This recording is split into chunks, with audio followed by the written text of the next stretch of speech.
Welcome to this meeting of the Statistics and the Law section. I'm Jane Hutton. I will be chairing, but as I already mentioned, if I miss somebody's hand, I'm hoping that perhaps Alex or Anjali will prod me when we get to the discussion. As usual, please mute and turn your camera off until you've been asked to ask a question. This meeting is about legal decision support in use, and it's considering what lawyers and their clients are doing today. Is the first talk. I would say that many years ago, some decades ago, I was more involved in medical statistics, and there were heated debates about automatic decision making. And I think most of the statistical community is much more interested in decision support for professionals than decision systems, which try to tell people what to do. Alexandra Oddy and Andrew Dunkley are from Herbert Smith, Free Hills. Alex studied law at Cambridge and has been a solicitor in England and Wales for more than 20 years. And he deals with all aspects of insurance. So that covers disputes, commercial litigation, contentious regulatory investigations. I can think of a few of those. And he's done particularly quite a lot of work with clients in the energy and natural resources sector. And he established and leads his firm's decision analysis service, which aims to help clients take more rigorous decisions on a range of debatable matters. And Andrew Dunkley is the head of analytics and has done a lot of innovation within the legal industry, change management, introducing technology and data analysis. So it's over to the two of them. I'm presuming they've organized themselves as to how they're going to divide up the time that they've got. So I will now mute myself until such time as seems appropriate to intervene. So thank you, Andrew. Thank you. Thank you, Jane. Let me just share my screen so that we've got some materials to talk to.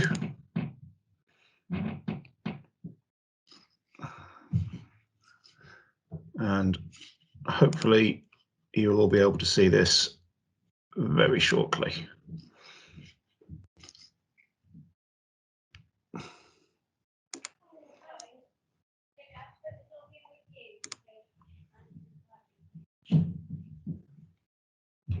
Has that all come through okay to everyone? Yes, I can see it. Yeah, it has, Andrew. Brilliant. Okay, so thank you all. What we're going to, I suppose, focus on today is the practical and applied reality of what the sort of the current state of play in our bit of the market is in terms of the type of tools and methodologies that are available and in use to lawyers and clients.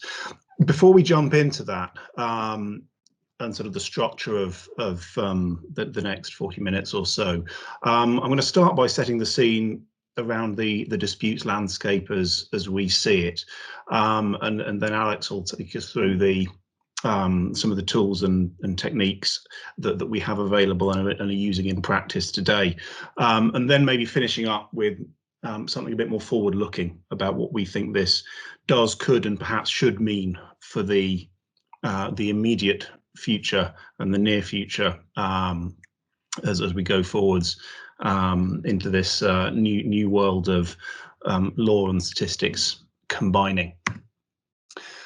So starting off with the disputes landscape, and I'm going to come at this from quite a high level to start with, and just a forewarning, these graphs are not necessarily to scale, but intended to be indicative. So the first point that I just wanted to make to set the scene and is that we operate in an environment where there is this balance between the number of claims of a particular type that we might see and the complexity and often associated value that goes with those claims. And while this graph isn't to scale, it does give you some indication of the fact that that these are sort of exponential curves going in opposite directions. There are an awful lot of some categories of claim out there that tend to be reasonably low value. So we see that a lot in spaces around personal injury, data breaches, often in group actions where you're dealing with individual type claimants. So high volumes, but the individual complexity and value of those claims can be relatively small. So they're the sort of examples where we see a substantial data set building up.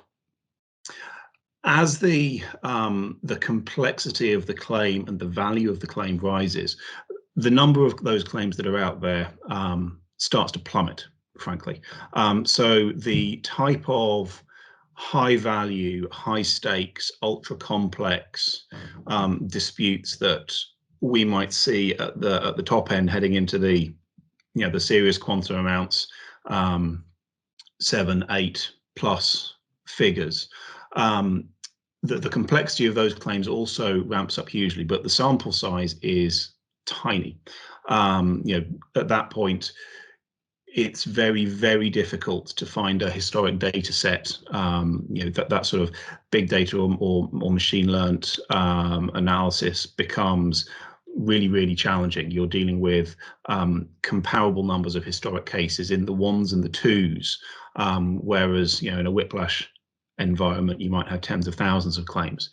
So that relationship really plays off into the sorts of techniques and tools that we can bring to bear.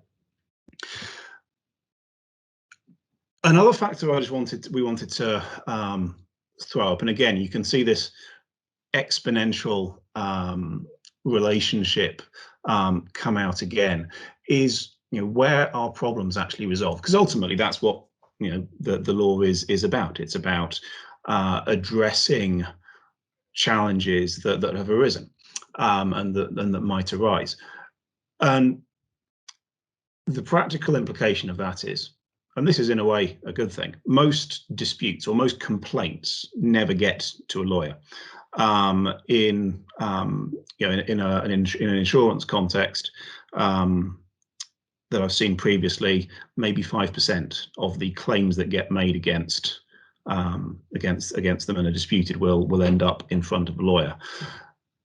And then of the ones that the lawyers do see, the vast majority of those never see a judge for a decision. They will be resolved consensually along the way. The result is that a tiny fraction of cases get into this category that we see and are aware of, and even fewer, a fraction of a fraction, end up in appellate courts like the Court of Appeal, Court of Human Rights in Europe, the Supreme Court. But interestingly, the further to the right of this diagram we go, the more information about those cases we have. Pretty much every judgment of a senior Court of Appeal is published. Almost no settled agreements are publicly available, and that's part of the reason why clients settle in the sort of the practical reality of the world. Lots of commercial entities don't want their dirty laundry washed in public in front of a judge. Lots of private individuals have bills to pay and credit cards to clear after Christmas, and if someone offers them a check, then that's a material fraction of what they have asked for, then they're very likely to take it. So you end up with this interesting relationship where we know a lot more, we know a lot and a much higher percentage about the claims that are actually only a fraction of the reality, and that's a real challenge as we go forwards. And that challenge manifests itself in an interesting way. Cases that go to trial, and I'll start with the bottom of this slide, cases that go to trial are almost by definition and of their nature outliers. A claim won't see a judge unless there's something unusual about it. There's a range of factors that might, of sort of unusual factors that might take it that far through the process. It might be a new issue of law that the courts haven't decided on previously, so there isn't much guidance that lawyers can use to understand what the appropriate position is. You might have a finely balanced, genuinely 50-50 call as to who's responsible, and from a decision support perspective, that's probably the sort of the best or the most statistically valid reason to go to court, where you have a genuine and correctly assessed 50-50 shot at winning it. But then you get into the human elements of this. Maybe you have a party that can't afford to lose. Their back's to the wall. Their business will go bankrupt if they settle it. So they may litigate a poor case because they simply don't have a choice. Another possibility, and this is, I suppose, what we're really hoping to avoid with this marriage of statistics and law in decision support, is where you have parties that have overvalued their position. What you would hope to see is parties correctly recognizing that I have a weak hand in this case, I will fold it. But if parties or their advisors mistake themselves as to the realistic strength of their arguments, then things can go further than they should. And then lastly here, this concept of people wanting a day in court. Parties do get emotionally invested in claims. They may have this idea that they can see a judge and be believed. Sometimes that's against advice. But that can be a reason why claims might get all the way to a judge that otherwise you might not expect to. So a claim that gets to a judge is in of itself unusual. Decisions that are then appealed or reported are even more unusual. A fraction of that fraction will end up on appeal. And this concept of reporting is interesting and worth just touching on for a second, because at least in the UK, most of the cases that we know about that end up in front of a judge, we know about them because they're reported. But they're reported often because they're legally interesting, because they're unusual somehow. They're even more, if it's a reported case, it's probably got something intellectually fascinating about it from a lawyer's perspective. It sets a new precedent, or it distinguishes or disagrees with something that's gone previously.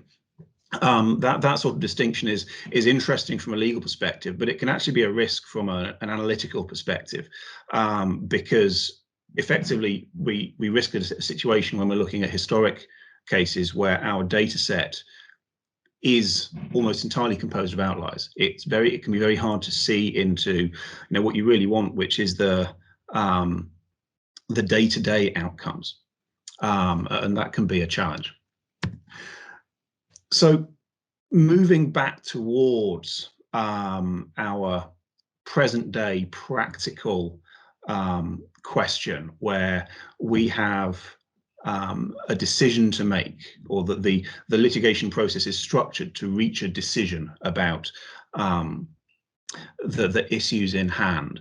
The sorts of tools and techniques that Alex will take us through in just a second are aimed and designed to support some of the key stakeholders in this fuzzy but important process. And I just wanted to wrap up my section by just touching those off. And I suppose the key one, or the key place to start here, is, it sounds obvious, but is the parties.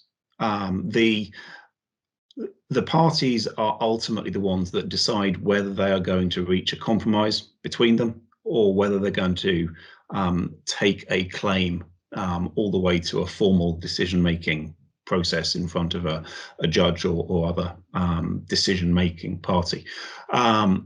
And those parties can have a few forms. In some circumstances, there'll be what we call litigants in person, so people. Sometimes not advised by lawyers. These aren't statistically sophisticated people. They are, every man, if you like, the man on the Clapham omnibus, potentially. And so we've got to be quite careful about the level of interaction and understanding that they might have in this process. And that could be the person that's, that you're advising, or it could be the person that you're acting against and negotiating with. In a commercial environment, we've got a couple of different classes of corporate decision makers. So effectively, there might be a decision to be taken by a non-lawyer, a senior person in a company who's got responsibility for the claim that you're working on, or in some cases you'll be dealing with an in-house lawyer. But again, that's a lawyer, not necessarily a person with sort of formal statistical training. So, and this is where where we come in at HSF. We fall into the advisors camp. In the UK, that's split up into solicitors and barristers, as most of you all know. The solicitors doing the sort of the initial running, and then barristers being professional advocates. But the critical point I wanted to take into this about this camp is that we are what it says on the tin. Our role is to advise. In the vast majority of circumstances, the lawyer is not a decision maker.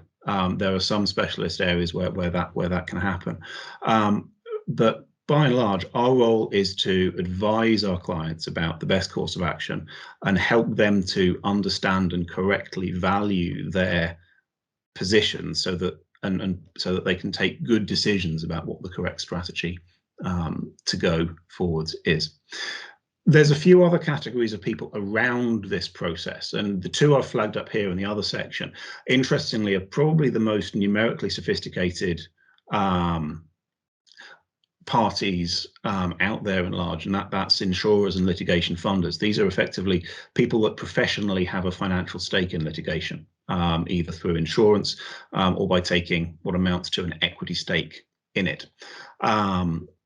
And they're very often relevant, and have to be managed and worked with.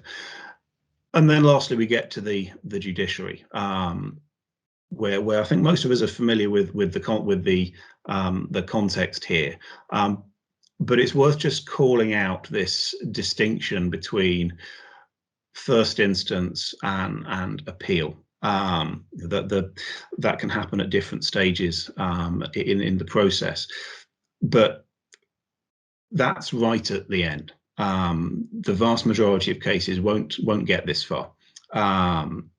So while it's really important to be able to forecast and predict what these people, the judges, either in tribunals, the courts, or the specialist jurisdictions, are likely to think, we also need to be able to understand and work with and value cases in the earlier stages.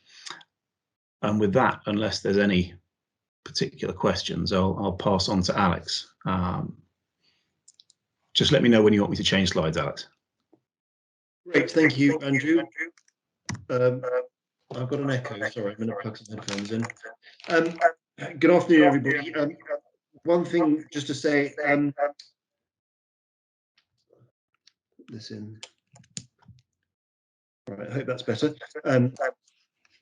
Just to introduce the firm, we're a full-service international law firm, and Andrew's introduction is helpful and timely, because when we're thinking about litigation and the points I'm going to talk through, our firm is interested in a fraction of the top 1% of claims issued in terms of size and complexity. So it's relevant that when I'm describing some of the things that we are doing, this does not represent, at least as far as I'm aware, the, if you like, mainstream litigation approaches yet, but we will hopefully get there.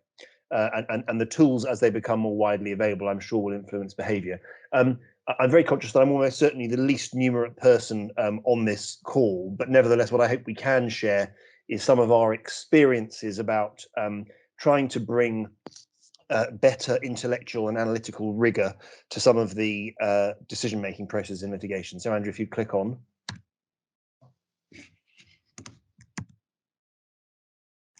Right. Now, this slide is entitled non-data-led approach, but another way of describing it would be normal for the last 300 years. In fact, non-data-led is pretty much what professional advice and experience in the law is about. And indeed, it's the reason why older lawyers tend to be more expensive lawyers, because what clients pay for is the acquisition of experience and judgment over a period of time. And when we're talking to clients, and the traditional lexicon of advisory terms are set out on the slide there. And self-evidently, when one talks of good prospects of success, a strong or a weak case, those terms are susceptible to a significant degree of interpretation, especially depending upon the answer that one wants to hear. And so one of the things that we've been doing a lot of work on over the last few years is trying to think, how could we do things differently?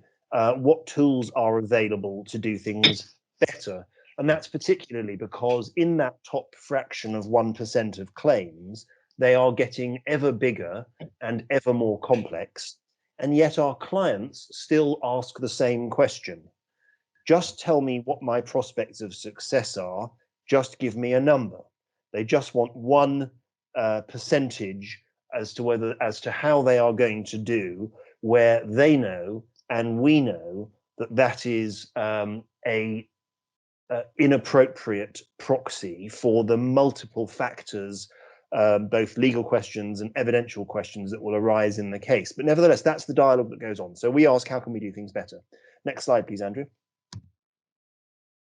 And in that context, I just thought I would amuse you for a moment, or hopefully amuse you for a moment with this mangled quotation from the late W. Edwards Deming, which I have been using to challenge colleagues and clients to start thinking in different ways. And it's just challenging this idea that traditional professional advice is based on experience. And our hypothesis is that experience is valuable, so we're absolutely not throwing the baby out with the bathwater, but that data and statistics, where they are available, can support and help clients take better decisions, which is what we're trying to do. Next slide. And as Andrew has touched on already, we are helping clients predict outcomes or at least take decisions as to their likely outcomes. But we also care a lot about cost, and so do the clients, because litigation is a costly endeavor. And in the space we play in, it's a monumentally costly endeavor for large commercial litigation. And so even the largest organizations, even where they are relatively cost insensitive, nevertheless are very interested in certainty. So that's important. And understanding the duration, not just of an entire piece of a dispute, but individual phases of it, can be material, because when an organization is involved in litigation, it is a constant drain on the company's resources. It requires the attention of people whose day job is not litigation. The day job is making widgets, giving advice, dealing with money, or whatever it might be, but they are distracted by the litigation. So the time it takes is material as well. Next slide. And so in this, I thought what I would just do is use a miniature case study to just illustrate how conversations are starting to change with our clients. And to pick up, this is a very typical example of a sort of case we might deal with. We're acting for a financial institution B that is subject to a claim brought by A. The claim is brought in the English Commercial Court, which is one of the courts where serious commercial disputes would be resolved. The claim is for money damages, and the essence is that our financial institution client B gave some negligent, some careless advice to A about some aspect of the investment portfolio, alternatively acted in breach of a mandate as to how certain investments were to be made. And we say in turn our client was contributory negligent. Now, within that context, until now, each of these issues has been the subject of analysis by individual lawyers or law firms applying, of course, the information that's available to them through legal search engines, the law reports, and so on, but fundamentally based on the experience of the individual lawyers personally or in the close circle within which they are working.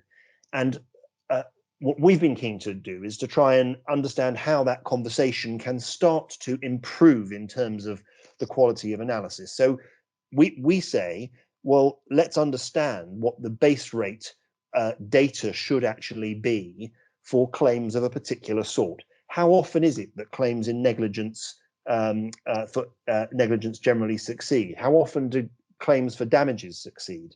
And what impact does what do particular allegations have on matters? And we have tools now which are starting to help us improve matters. Next slide, please, Andrew.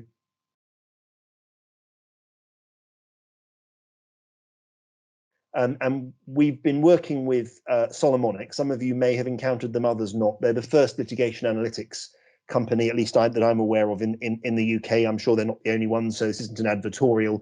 We've been working with them for the last 3 years or so. Click on, please, Andrew.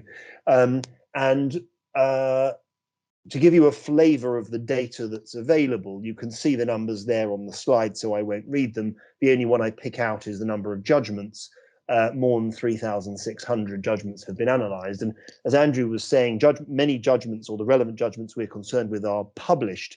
But just because a judgment is published, it doesn't mean that the information that's available in it is accessible and digestible and capable of being reached quickly by a given lawyer like Andrew or me or our colleagues. And so the Solomonic platform is helping us access information in those judgments in new ways. We've had lots and lots of legal research tools for a long time to follow what the decision has been and to understand how one case and one judgment has been applied in other contexts. But there's now a scope to look rather more deeply using the platform. Next slide, please. And within the platform, there's essentially four things that you can do. We use it for business intelligence a lot, understanding how people behave. We understand how experts and protagonists in the process behave, and there is a predictive component, which I'm not talking about today because I simply can't fit it into the time. And we also use the platform to help us tailor arguments before individual decision makers in court. Next slide. And so by way of example, on the first example, you can analyze how an individual organization behaves based on relevant judgments that have been analysed on the platform. I've picked Barclays completely at random here. It's simply because I know that they happen to have a reasonable number of cases which they've been involved with. You can see how they've behaved as a claimant, how they've behaved as a defendant.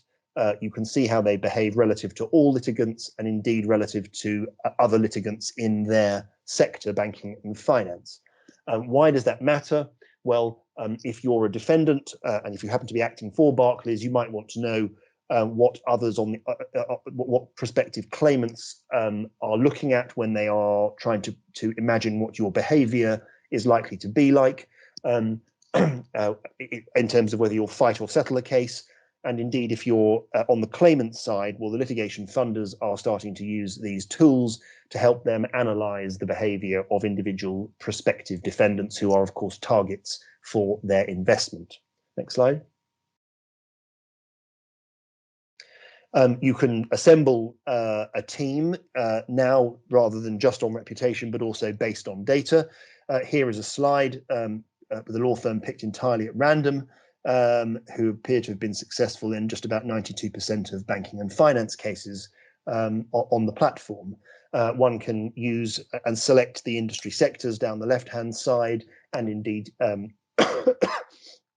types of cases to refine this and search for other law firms, of course, barristers, expert witnesses, be they in valuation, foreign law, or a whole wide range of disciplines. So there's a huge amount of information now available, which was not practically accessible until really very recently. Next slide.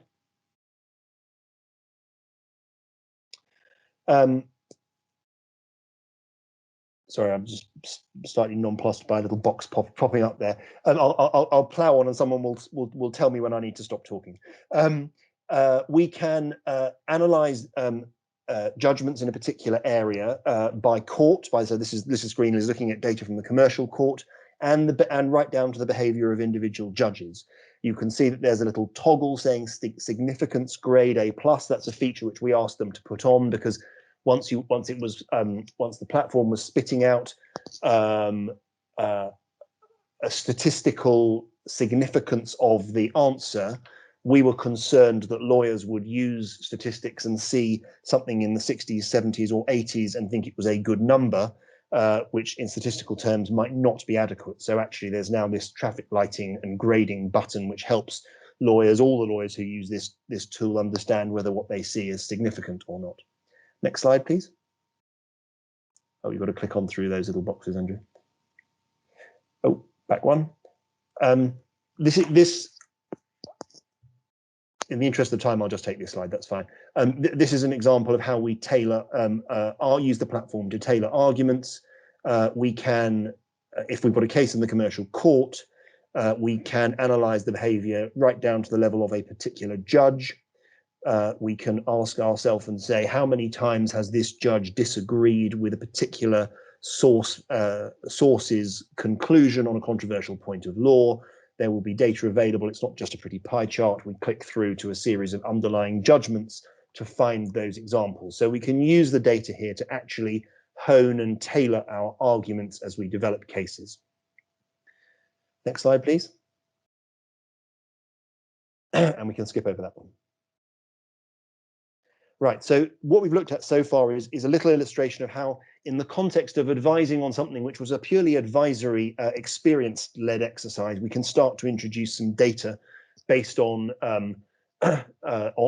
cases that have been decided, remembering Andrew's warning about decided cases often being outliers. But nevertheless, once we've got some base rate data, we still want to understand and be rigorous about saying, why is it that my case, or this particular client's case, is different to, better, or worse than cases of this sort generally? And so to do that, and to address the fact that we were aware, as you will all be from research in psychology, about cognitive biases which influence decision making, we decided to set up a team whereby we found the lawyers within our business globally who were not just experienced in handling disputes, but also were numerate in that they had a maths, a stats, and accountancy background, and built a little team to try and work with our colleagues and our clients to take better decisions using decision tree models in a whole range of scenarios. So if you click on Andrew. And so what we're looking at is an extremely simple tree in a valuation dispute, and this one happens to flow from the little case study that we started from. There's no need to go through it, particularly because I'm sure these concepts will be completely familiar to most of you. But what I can say is, in the context of decision making in the law and in litigation, this is unfamiliar territory for virtually all practitioners and unfamiliar territory for virtually all clients.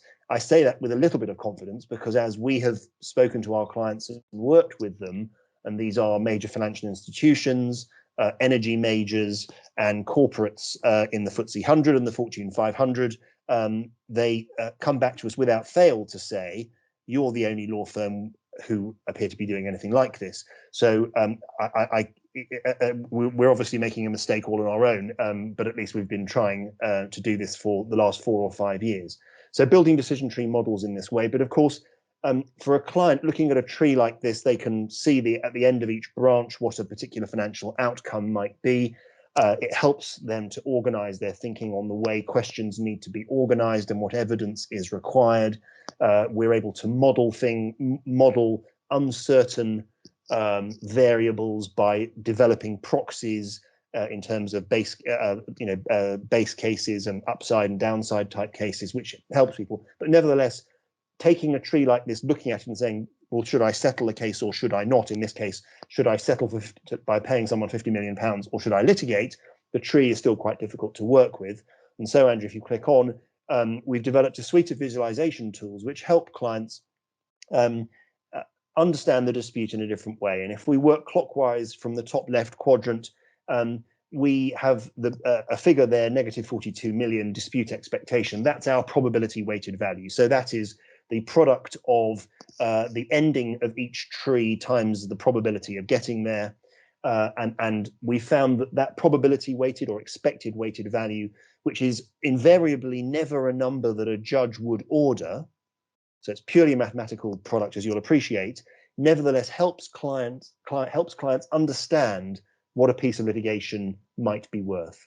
It's also really important to show clients what the range of outcomes will be, because of course people fixate on the outcomes that are advantageous to them. They think that they will win a huge amount of money or avoid an unmeritorious claim, and find it difficult to confront the outcomes that they need to know about, which are rather less palatable. And so the balance of this slide are just a range of visualization tools to help clients see how outcomes are distributed, top right-hand corner, relative to the certainty of settling, which is the yellow spike on the graph. Bottom right, we show distribution of outcomes and settlement relative to the mean and median of outcomes. And then we use our chart at the bottom left-hand corner, which I rather crudely describe as the dartboard. And it's actually very effective to say to clients, well, you may be confident of winning this case, but if you stepped up to the oche, how confident are you that you'll hit the turquoise win box? Or if you're as bad at darts as I am, how likely are you to end up in the paying £101 million at the top left corner? So that can help just people reimagine their problem in a different way. Next slide. We found that once we build the models, we can do a lot of useful work on sensitivity analysis, which just simply isn't possible in a traditional analytical or legal analytical and advisory context. We isolate individual variables, and once we've got the model, we can turn the dial up and down by varying the percentage of inputs. We might do that because we've got some empirical data to do that, if we've got a particular judgment or series of judgments that we can use. So we take an input from the Solomonic platform. It might be that we simply want to invite a range of stakeholders to put their percentages in and see what impact that will have on our decision as whether to litigate or to settle. Again, this is not predicting the outcome. This is helping a decision maker assess and quantify risk. And we found that the tornado charts on the right-hand side are particularly effective, because there we can help people understand the significance of turning the dial on individual questions in the dispute. And we see that in this particular problem, there are some questions which have a very big swing, which was prospects on the duty to advise question, and others like contributory negligence that have a minimal impact on the financial outcome. That's really important, because that's going to inform resource allocation. Some of these questions will cost an awful lot of money to investigate and develop, but like contributory negligence might not have much impact. Others may require less investment to get a better quality answer, and we understand where they matter. Next slide, Andrew.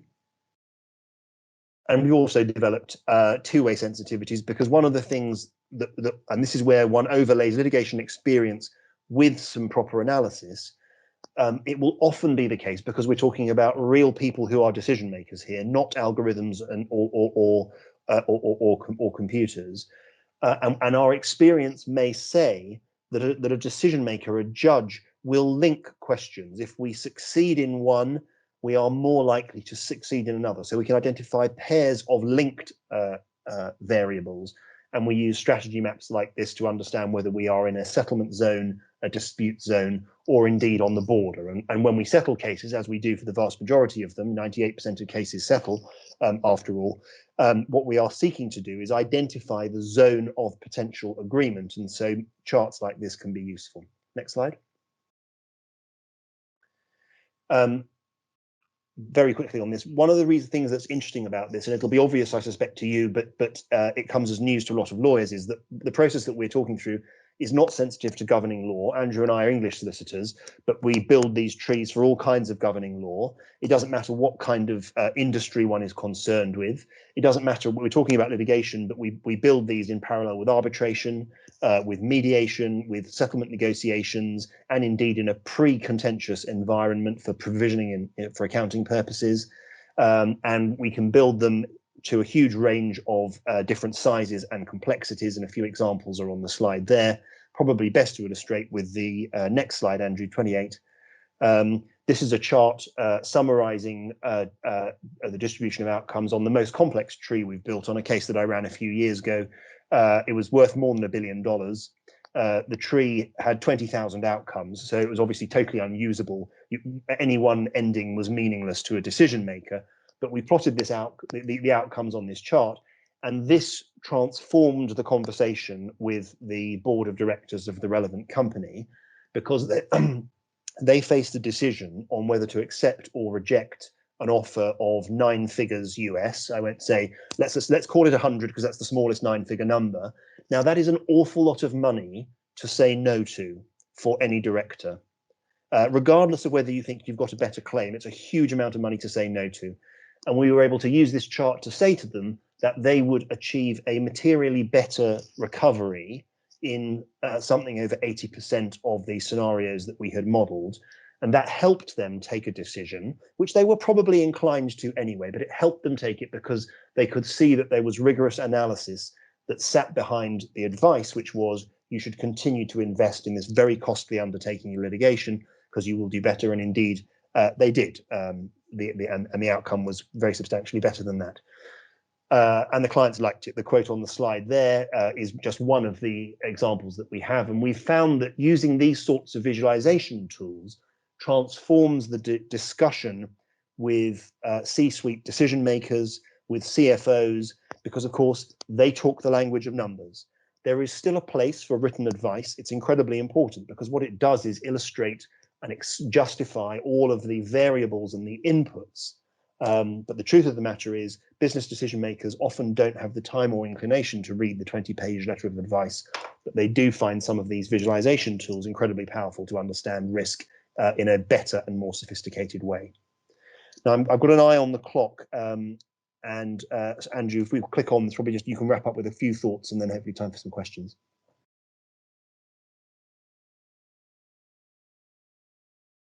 You're still muted, Andrew. At some point soon, Microsoft are going to have some facial recognition that can spot the "oh blimey, I'm still on mute" look. So where does this leave us? Well, we've kind of landed in an interesting place because I'm very aware that we've got a lot of very serious statisticians on the call who are probably looking at the sort of the discussion we've just had and going, blimey, decision trees. But that is the practical reality of where the sort of the current bar is in the market, and it's really important as we go into the sort of the next stage in this process that we are building tools and methodologies that both lawyers can understand, and that we more critically that the clients can come with us on this journey. I think both Alex and I believe really passionately that as we head into the near future, we are going to, as a profession, have to get better at working with numbers, at working with people who understand and have particular skills with numbers and other specialisms. The old dog can and will learn new tricks, and I'm reassured in that when the law changes, lawyers are fantastically adaptable beings. We just have to find a way of tapping into that, and that'll be helped by data volumes continuing to grow. The move towards online courts opens up the really tantalizing prospect of more and better data about the non intellectually legally interesting cases becoming publicly available. And as firms like ours, and we're determined to be at the forefront of this, invest in capability to understand their own data better, and have more statistical and computational capability in-house to work with it. So, this is a field that didn't exist a few years ago in a practical commercial sense. There were probably a few isolated people scattered around working in Excel spreadsheets and getting funny looks from their colleagues. And now it's increasingly front and center. And that's really exciting, because it means that the things that we'll be doing in 10 years' time, and the tools that we'll be using and the data they'll be based on, haven't yet been invented. They don't exist yet.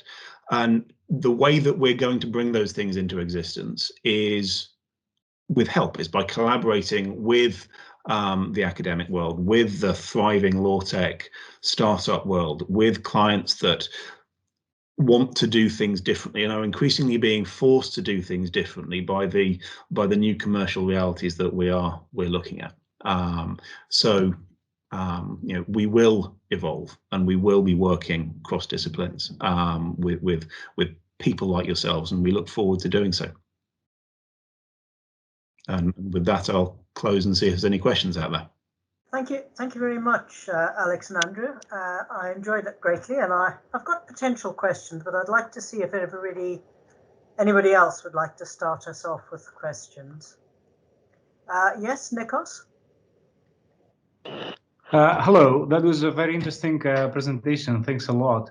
I have a quick question. Did you try to evaluate this platform, Solomonic platform, with people that they use it and people that they don't use it? Can you share this kind of information? Did you find any differences? Do you mean like law firms that do and law firms that don't? Yeah, or even in your law firm, actually, if you did a controlled study where you have two groups of people, one using the platform, one that they don't use the platform, and if you have noticed any differences in the final outcomes. Well, I think it's too early. We have the short answer. We have not done that study, such a study. One of the practical challenges is persuading a user population to adopt tools that you have. In the old, if you build it, they will come, from that line from the Field of Dreams. That is not the reality of trying to persuade people to use new tools. So at the moment, we are focused on driving use because of the huge number of opportunities that we see and realize from it. So we haven't done an internal control study. I imagine you'd have to ask Solomonic whether they want to do try and do a with and without test somehow, but it would be interesting to see. There's a couple of other sort of practical flags that will play into that kind of thing. The first one that Alex has alluded to is that the time to validation of your hypothesis in the dispute space can, even on a small claim, can be a long time. You can make a forecast on a smallish claim, and if it goes to trial, it will be it might be a year to 18 months before you actually get your answer. If it resolves before trial, then it will have resolved on the basis of a commercial negotiation, which is a different thing. It's not that objective. Was my decision right? So that sort of time to answer is a factor. The other thing that will play into it when we start getting there is you probably need to make such a study retrospective rather than designing it, because there's professional ethical considerations that we'll need to take account in terms of deliberately deciding to use tool or methodology A on this case and not that case to see whether it works. So you'd need to manage that challenge as well. That makes sense. Thanks a lot. I would certainly find it's interesting. It occurred to me that it was very interesting comparing how lawyers are behaving now with the medical profession about 30, 40 years ago when they were confronted by statistics. And it's very similar, and as indeed is the challenge about the ethics of randomization. You might be interested in look up the debates in that in medicine. I just thought, by the way, I'd put into the chat a very useful toolkit about decisions under uncertainty, where things may be even more uncertain than you've described. We've certainly got time for a few more questions. Do we have any more questions? Do you factor in, you probably said this, but I'm sort of thinking of things like the all-party parliamentary group's report on whistleblowing, where it's saying about the relative amount of money people have available to pursue litigation. Is that something that's a pretty big part of this? And then I'll come to Anthony. Yes, it is. So when we're building trees, we would be, or building our model, we are taking account of, or seeking to take account of, both resources that need to be input in terms of cost burn over time, in terms of the client's cost of capital, so that we can do present value discounting of a settlement today versus an outcome in the future. And we would build into the models solvency or enforcement risk, because oftentimes it might be that, for example, that a counterparty can pay a judgment of 10 million, but if you've got a judgment for 20, that would tip them over the edge and they become insolvent, at which point you're merely an unsecured creditor and you get nothing. So yes, absolutely, we are building those sorts of things into the model routinely, to have a real-time evaluation of accepting the money. Yeah, Anthony Cutler. I think it's more of a question for Jane than the, because you just mentioned there is the aspiration is to get lawyers to the standards of the medical profession, and the medical profession as a user, or that it's fairly dismal as to any. Sorry, I wasn't suggesting one or the other. So what I was thinking much more of was seeing the similarity of the perceptions from the professional side and the legal side, and the gaps between those perceptions. Well, I think it is, but I think I just wanted to make a remark as a user. So still, the medical profession has a long way to go yet. Thank you. Yeah, Richard Saldana. Yes, hello. Thank you. I was intrigued by the comment fairly early on. I think it might have been you, Alexander, about technology in general. Were you referring to trees and the approach being used, being described as fairly novel? I mean, I've seen a huge amount of technology, shall we say, being used in the legal arena. Certainly there's a huge amount of interest, and a lot of large legal firms are actually funding research in this area, particularly around things such as semantic databases, etc. There's been a real explosion in terms of interest. In fact, I know a QC who's actually started his own cottage industry. I mean, he's not a mathematician, but he's using mathematical techniques in order to do some very interesting things with the law, shall we say. But what it does come down to is generally prose. So sorry, a rather rambling comment, but perhaps you can return. Well, I think so taking it in stages, I was not intending to suggest that the use of decision trees or decision tree models is in any sense novel generally. Of course, it's completely standard in a range of other industries. People have been doing this, and I don't demean collective efforts by saying dabbling, but what I mean is it's been inconsistent where people have tried to use these sorts of methods in the law, at least so far as we're aware. I'm a limited sample size. I talk to the clients that I talk to, but they work with a lot of law firms other than us. And so some of them have experience of it. What we've found to be useful is not just the exercise of building the tree, but then thinking about how to visualize its outputs and translate intangible legal risk into something quantifiable, and then presented in a range of different ways, because decision makers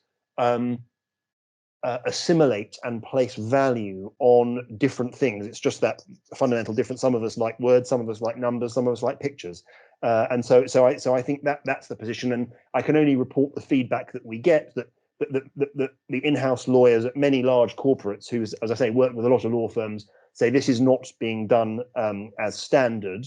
It might become so in the future, but it isn't yet. I'll just add a little bit onto that, and I see Drago's added a question as well, so I'll just touch on that at the same time. So in terms of the textual analysis side of things, and you mentioned semantic databases, there is, as you say, a huge amount of activity going on to develop better approaches and tools to automate various degrees of sophistication, the extraction of structured data out of unstructured legal texts of various forms, whether that's judgments from a court or documentation produced throughout the life of a claim, whether that's witness statements or the like, and also in the non-contentious side, I do a lot of work with contracts in that sphere as well, and those technologies are all pushing forwards. But once you've got that information out, firstly there's a quality control piece in the sort of a commercial context, but also you've then got to do something with it. And I think that sort of jump from extract data to extract data that then we can put into a model that does something meaningful is kind of the next step. That is, and that's something meaningful. Attacking a commercial problem that impacts real decisions. That's kind of the holy grail. So there have been and will continue to be huge steps forwards on the extraction. The next step is into the model. Yes, and in fact we'll be hearing about natural language processing in the final talk. I don't think I'm going to ask you to unmute so that Alex and Andrew can hear our applause, but I'd like to thank them very much, and look forward to hearing more about what's happening, perhaps in the panel discussion, which we have coming up later. Thank you. So the talk we have next is, it's a different aspect or the same aspect. Let's find out. Approaching legal reasoning with deep learning, a common law perspective. And this is by Professor John Law and Dr. Alina Petrova from Oxford. John O'Moore is Professor of Law and Finance with interests in the integration of legal economic analysis and the impact on the real economy of changes in law. And Alina Petrova is a computer scientist who's worked in biomedical text mining, so may well also throw in an answer to the questions, and is now working on a project to unlock the potential that there is in artificial intelligence for the law. So over to you, thank you. And perhaps people can quietly try to work out how to lower their hands if they don't want to talk. Thanks, Jane. Just to check, you can hear me okay. So I'm going to share my slides now. The first part of the talk I'll give, and then I'll hand over to Alina. So just some context. We are funded by UKRI as part of a large program of research called Next Generation Services, seeking to foster research into the deployment of artificial intelligence in legal services in the UK. And the work we're speaking about today is about the application of leading edge computer science methods to making sense of case law. And this is part of a suite of projects. Other questions that we've looked at or are looking at in the wider research program include the legal and constitutional constraints around the application of these sorts of methods, the implications for business models of legal services firms, of the application of technology, the ecosystem of law tech startups and the appropriate training and education for lawyers and computer science professionals working in this sector. So the motivation for working on this kind of project lies in the opportunities to lower costs through using computational methods to scale decision making. And just to give you an example, which is a real example that was given to us by a startup that we've interacted with, is that a first markup of a standard type of contractual agreement, which a lawyer working in a top-tier law firm might charge £1,000 to do, can be done today by an AI system for less than £1. So there's a dramatic potential to lower costs. For businesses, obviously, lowering costs is important because it will increase their overall productive capability, but there's also a more fundamental, or perhaps a more general, concern about access to justice for citizens. And at the moment, it's a fact that many citizens are really priced out of legal services because they cannot get over the hurdle of the cost of instructing lawyers to assist them in their disputes. And so actually a lot of cases probably don't even get any kind of advice, as we saw actually in the slides in the previous talk. So what we're going to cover is as follows. We're going to talk about some actual and potential use cases, and these really are more geared at a conceptual level of things that it might be possible to do going forwards as technology comes on stream. Then we're going to talk about data sources and limitations and the challenges there. We're going to review quickly what's technically possible, and then some work that we're currently doing in approaching the challenge of legal reasoning.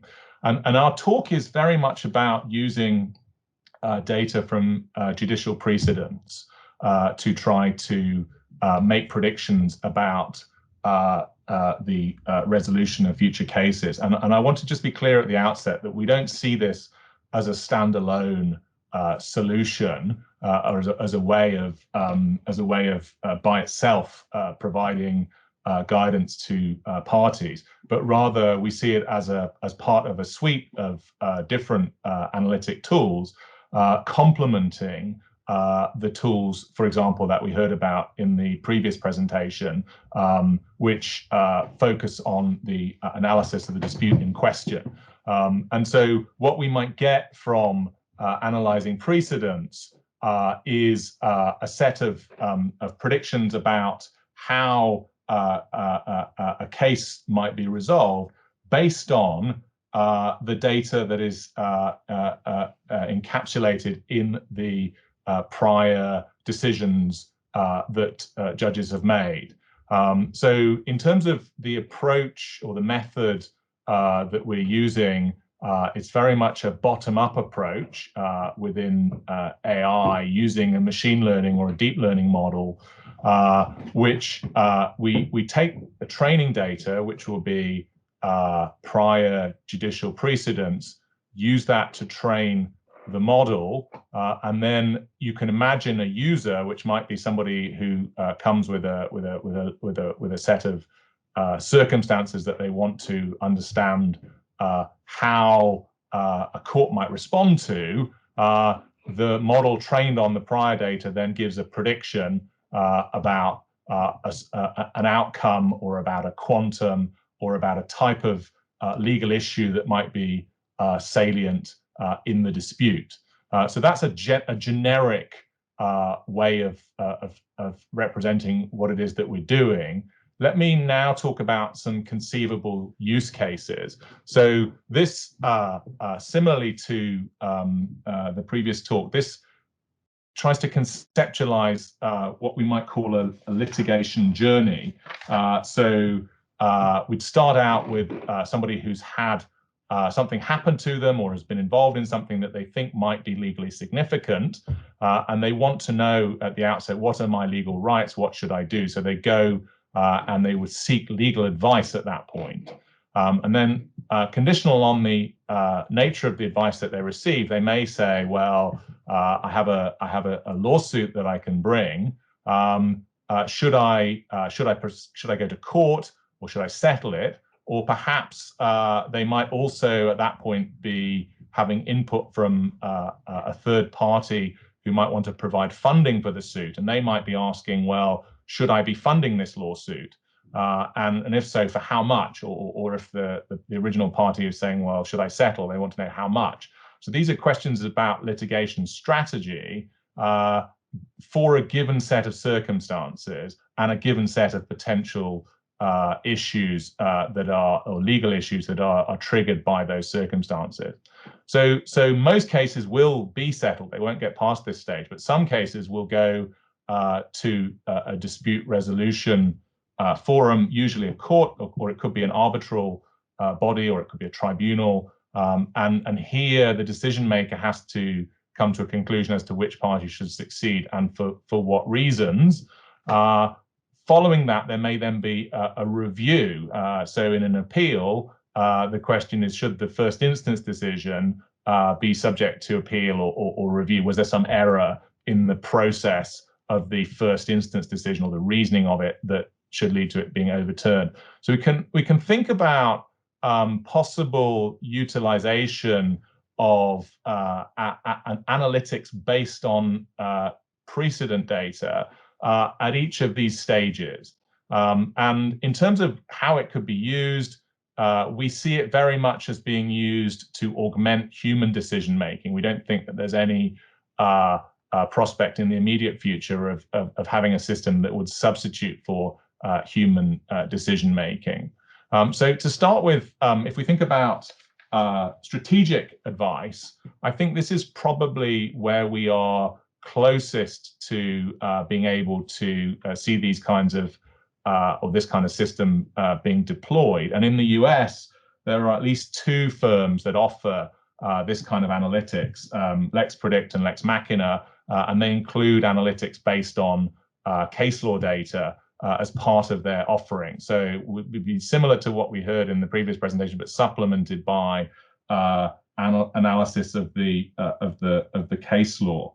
And here the question is, what's the chances of success, and maybe how much is at stake? Now, we think in terms of this kind of application, there are questions of benchmarking. So if we were going to analyze the case law data, what is it that we are, how do we know how good the model is? The standard benchmarking metrics that are used in the computer science community are accuracy, precision, and recall. And these are done on a separate test data set, different from the training data set. But if we were going to actually think about, do we want to deploy this in the real world, then it will be not so much a comparison with a perfection, but rather a comparison against what the alternatives might be. So what's the state of the art at the moment? What other systems are used? What would be the comparison against human performance? What sort of outcomes or what kind of predictive power would we get with just purely relying on humans rather than introducing the system into the mix as well? Or what if we use simple heuristics, like in some areas we might say, what if the plaintiff always loses as a heuristic for understanding chances of success, or a 25% chance of success? How does the model's results compare with that heuristic? So there's a challenge around benchmarking and assessing the appropriateness of the utilization of this kind of technique in a real context. And then there's the concern about the real world accuracy. So if we analyze case law data, if we analyze precedents, the benchmarking that we get using the computer science methodology, that will only benchmark accuracy against matters similar to the training data. And the training data that will be used if we're using judicial precedents will be about statements of fact about cases that are in the precedent. So a precedent contains a statement of facts, and then it contains a statement of the application of the law to those facts, and then it contains a statement of the outcome and what remedies are awarded. And the problem with basing predictions on this is that the judge's statement of what the facts are will be at the conclusion of a contested exercise. And so the judge will be first finding what the facts are and then saying how the law applies to them. But these are jointly determined. And so it may be that the way the judge actually writes about the facts is in some sense influenced by or influences the statement of the application of the law to the facts. And so that may create challenges or weaknesses for the application of a model that's based just on precedents to sets of facts that are brought to an advisor by a litigant, but which haven't yet been through a judicial determination process.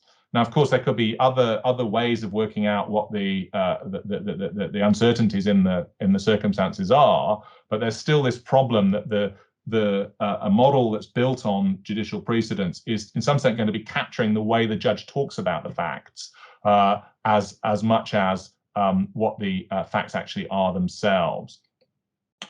So then if we go from strategies to strategic decision making by advisors at this point to an earlier stage, could we imagine a system that actually advises clients about their legal rights, or helps a lawyer to advise clients about their legal rights?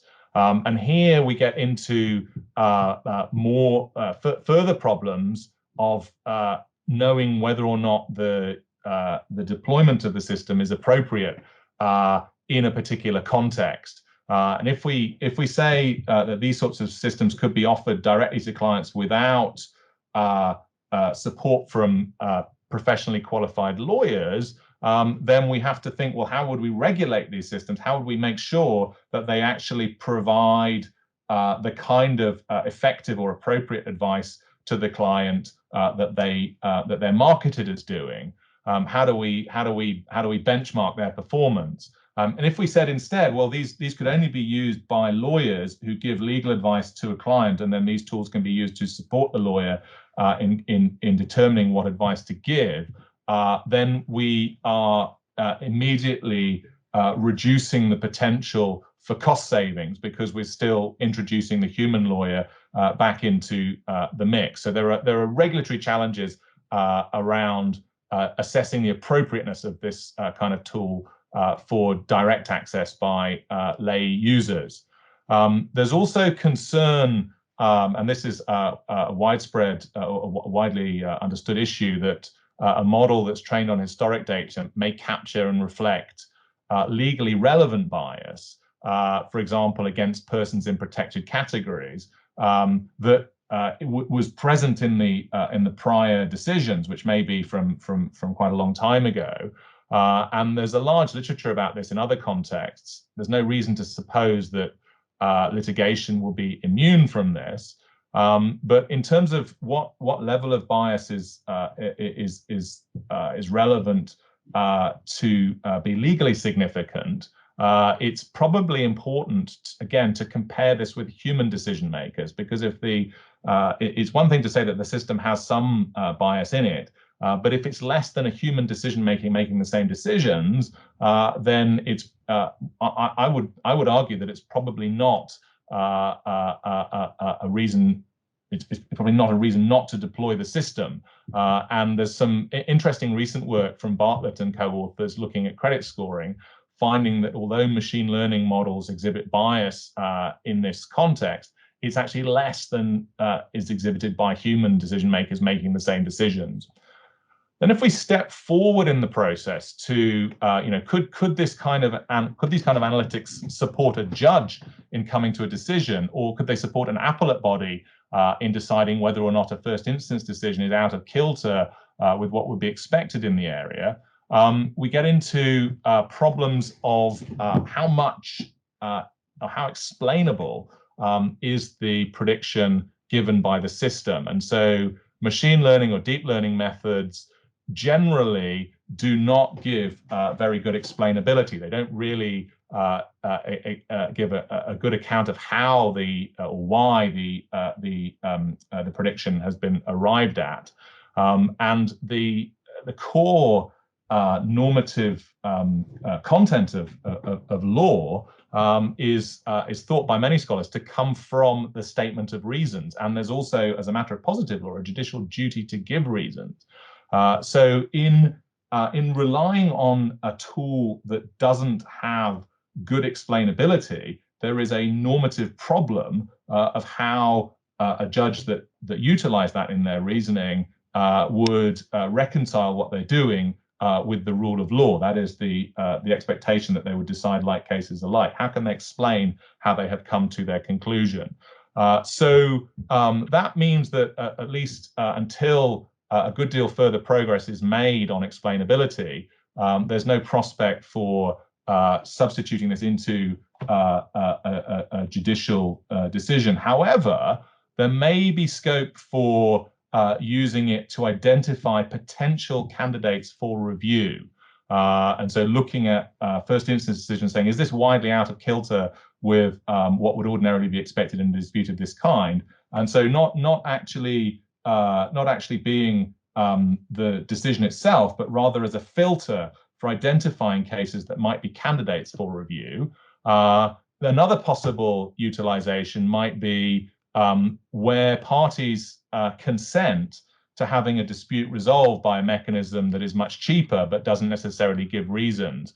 So some sort of ADR solution. If the parties consent to that, then they can waive the requirement of reasons.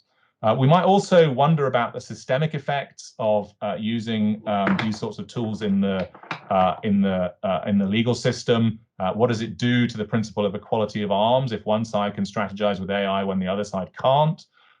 This just seems to be an extrapolation from the very obvious current inequality that exists between different types of legal advisor, human legal advisor. We might also wonder whether the adoption of automated dispute resolution, were we to do that, would impact on the production of precedents, and whether that would result in a depletion of the stock of decisions for future data analysis. Let me say a little bit then about data sources. So there's quite a lot of variation across countries at the moment in the ease of access to precedents, to prior legal decisions for the purposes of turning them into quantitative analysis using machine learning or deep learning.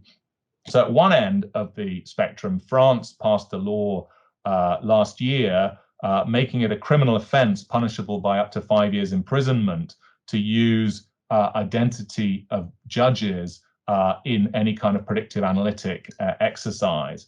At the other end of the spectrum, China now makes over 88 million court documents freely available online in a central repository, and the Chinese state sponsors AI competitions annually, focusing on particular sets of technical questions. And it seems that part of the strategy here for the Chinese government is that they would like to be able to use AI as a tool for identifying first instance decisions that are out of line. That is, as a mechanism for identifying candidates for appellate review. And there's been an awful lot of work has been done in the AI community using Chinese data in recent years because it's been made so freely available. In the US, many court precedents are available online, and that has supported some startups that use this data for predictive analytics.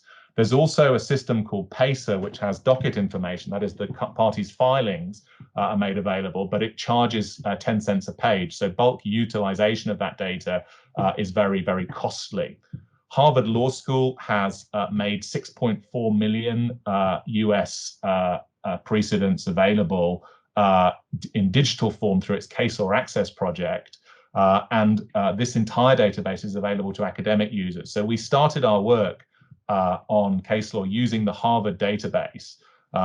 Now, in the UK, precedents are made available through a variety of channels, and there are a number of issues, though, around the use of them. So there are questions of copyright over the precedent. There are questions of the terms of use of the channel through which they're made available, and then there are also questions under GDPR regarding the personal data of the litigants when this sort of information is used. So the Ministry of Justice website has a subset of case law available on it, which is biased towards more recent decisions, and there are no restrictions with that data set on bulk access and copyright. The commercial data providers like Lexis and Westlaw have more comprehensive data sets to which they own the copyright, but bulk download of these data sets is prohibited. So basically they only do any analytics themselves, and they prohibit users from bulk downloading for analytic purposes. And then Bailey, the British and Irish Legal Information Institute, makes available online more than 400,000 cases from the UK. Most of these are post-2000 decisions, and they hold the copyright, but the terms of their website prohibit bulk download. However, we have been fortunate to secure an agreement with them for access to the dataset in bulk, and we are shortly going to start work on analyzing these data. But this agreement is only purely for academic research, and there's an ongoing discussion taking place around access to precedents for commercial use in the UK. So challenges with case law data is that the judgments contain multiple elements. They contain the details of the findings of fact, they contain the statement of the law, the application of the law to the facts, and then the outcomes of the case. And in most common law jurisdictions, these elements are not consistently differentiated within a judgment. So if what we wanted to do was to say we wanted to have our model trained to predict outcomes from facts, well, we face the first challenge that we don't actually know which part of the text that we have is the outcome and which part is the facts, because that may not be transparent from the, that may not be obvious, or the data may not be structured in that way. So we first need to create ways of unbundling those parts of the data, of extracting the facts, extracting the outcomes, extracting the law, extracting maybe the previous precedents, and then being able to train a model using those different elements. There are also problems when we go to talking to litigants themselves, that litigants don't use the terms that lawyers would use. Litigants will talk about their issues in a very different way than a lawyer would. And part of the skill of lawyering is being able to translate between what the client says about what's happened and translate that into the legal categories. So data based on precedents is entirely about the legal categories, but there's a second translation problem, really, where one has to think about how clients talk about their cases and how the law would talk about it.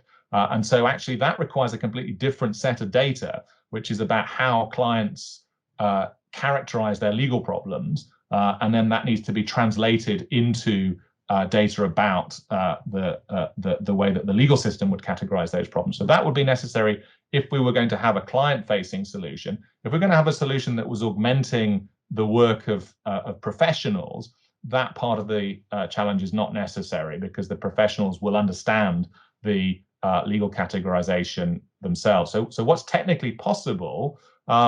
So we can, it's possible, and Nicholas, who's going to talk next, actually has done some of the leading work in this area, and I'll leave it to him to say more about it. But we can predict outcomes. It's possible to predict outcomes from judicial statements of facts. So if we train a model with statements of facts and with outcomes, we can then predict whether a party will win or lose based on a statement of facts. And accuracy levels of around 70 or 80% have been achieved with that kind of approach.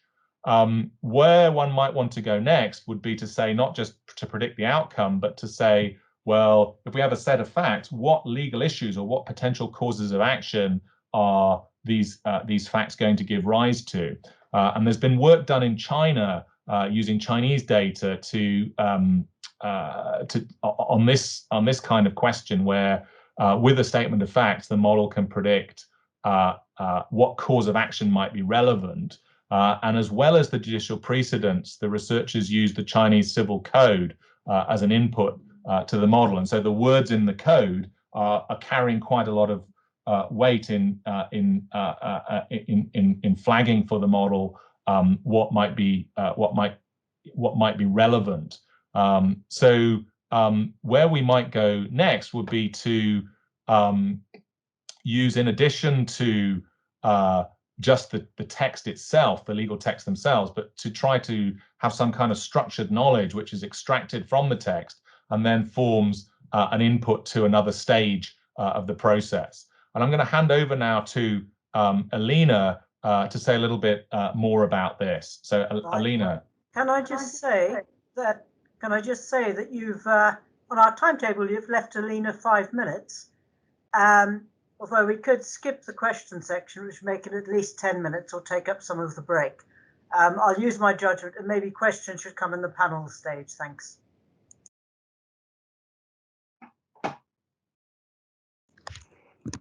Hello, everyone. Thank you for having me. So in the quick remainder of this talk, I'm going to briefly go through the legal AI and analytics from a computer scientist perspective.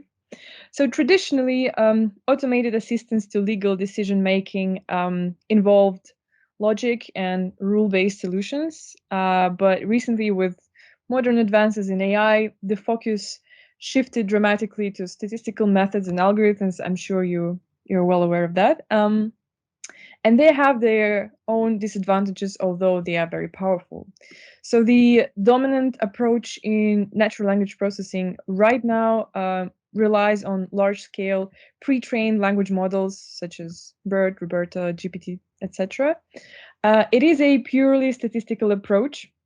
It has revolutionary predictive power, and it relies on gigantic amounts of input data and equally on gigantic number of internal parameters. Some researchers do believe that although such methods do not truly reason about things, they merely mimic statistical correlations in the data, they should be able to generalize to reasoning to complex reasoning steps. Whether it is the case or not, such models are black box and they need truly large volumes of annotated data. Now, the latter problem could be mitigated by the so-called meta-learning. This is when a model that is trained on different data sets and tasks could only use few annotated instances to be retrained to new tasks and data sets. Such models remain black box unless we integrate the explainability component to them. So there are many explainable approaches being developed right now, whether they are post hoc or self-explanatory. I'm not going to go into the details of explainability right now, but the main point here I would like to make is that while they could explain the inner workings of a neural network model, they do not still guarantee the soundness and correctness of the complex reasoning steps that the model makes. Next slide, please.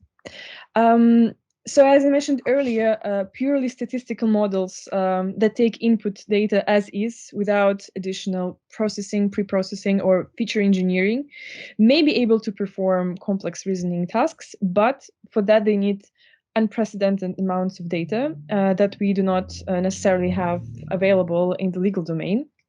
And so we have to help the model to learn faster and better from fewer examples by doing some of the work beforehand and by using certain information as additional explicit input. And so we can, for instance, extract facts and events from a court case, both procedural and circumstantial facts and events, and feed them to the network together with a court case. Or we could split decision-making into a pipeline of steps and predict first the area of law, then the overall charge, and then the exact sentence or fine. And such works have already been done using the Chinese scale dataset. Next slide, please. We could also incorporate a greater context of the case by adding citations that are used in the case, by adding full texts of the relevant precedents or law articles. Finally, we could think of how to integrate both statistical and symbolic methods into a sort of a hybrid approach to legal prediction. For instance, we could think of a domain model and legal rules stated explicitly, but the system relies on machine learning to process all the data available about a particular case. Such systems are already attempted, and they are much easier to make for a particular area of law. The narrower, the easier, obviously, but it is a huge challenge still to create a more general hybrid systems like that. Next slide.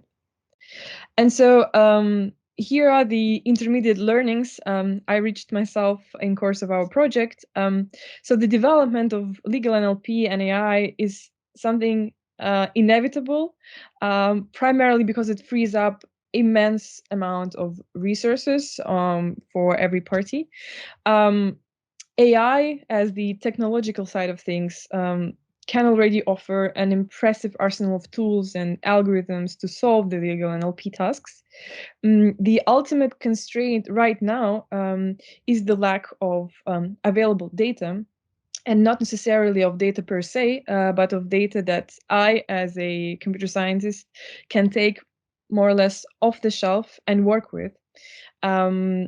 So let's say that the data availability is our baseline problem here.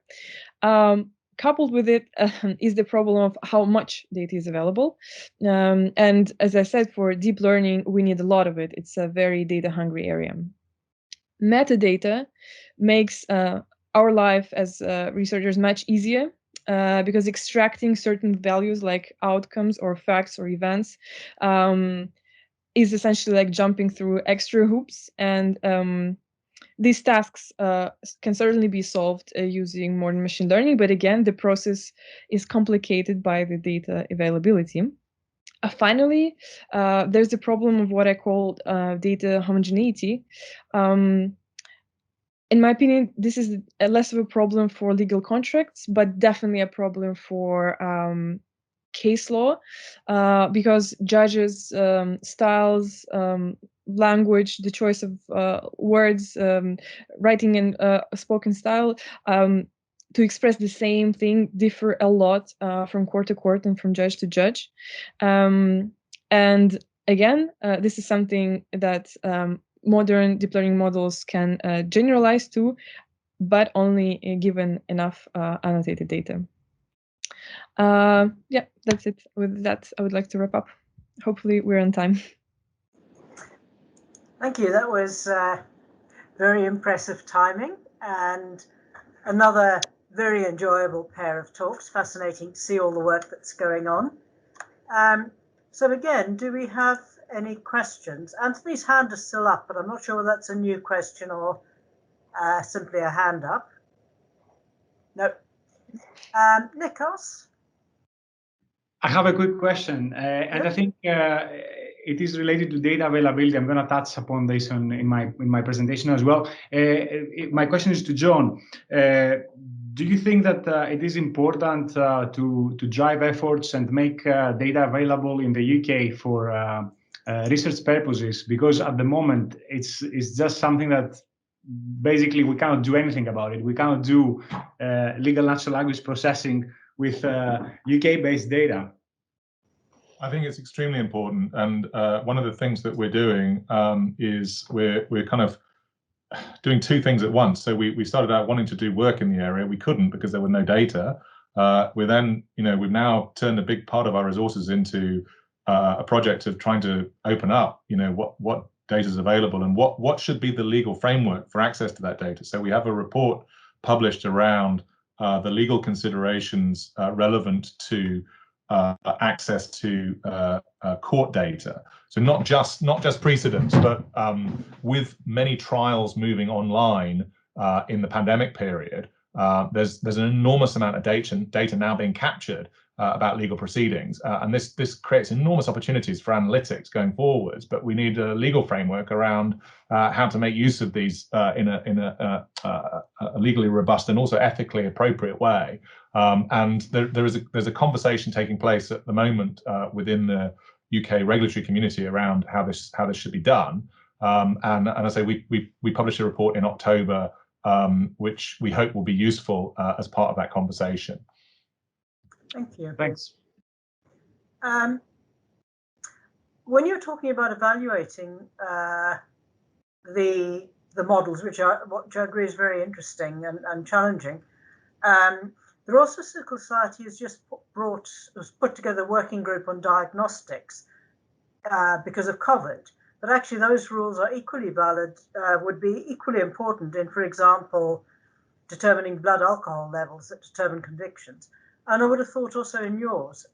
And actually, once you've got a system, surely you can test for bias, once you've decided what you mean by bias, because you can basically run the system just changing male to female, ethnicity or age, and see whether you get consistent decisions. Or do you not do that? So my understanding is that it's not always as easy as that, because the problem is there may be other factors that are correlated with the protected characteristic which the system picks up on, and the bias may pick up on. Oh, true. Yeah. But what I'm saying is, if you did get something, that's what I'm saying about defining bias. If you got something that differed between men and women, I wouldn't automatically go, the system is biased. I would then start to say, what things are associated with this? Can we tease it? I mean, it's standard sort of epidemiology. Anyway, I see Daniel Hoadley's got a question. Daniel? Hi, yeah.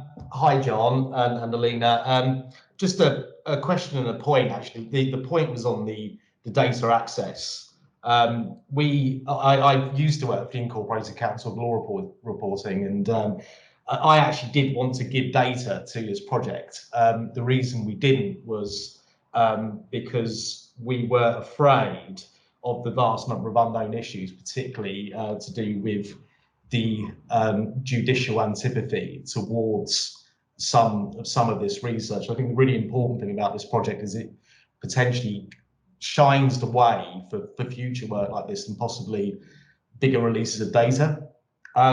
My question was you said you've already started working with the American data, and in America there's a rising conversation that they want judges to start drafting judgments that can be consumed by machines more easily. Do you anticipate that's a conclusion you're going to reach yourself once you start digging into the Bailey data? I don't have a hypothesis about that. Alina, do you have a view on that? So this would be something that really facilitates work for myself, and this is one of the points I touched in the last slide that has to do with data homogeneity. As of now, I would assume, I haven't gotten access to the Bailey data yet, but I would assume it's the same as with the Harvard case law data set, where you can train a model for one state court fairly easily, and then it performs really poorly on a different court or even a different judge. And so if there would be any sort of guidelines for the judges to produce their reports, that would be of immense help.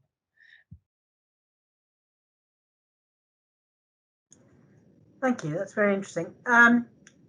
We are going to start the next talk at 3:45 because we've got a notional tea break, or chance for everybody to stretch their legs and look away from the screen.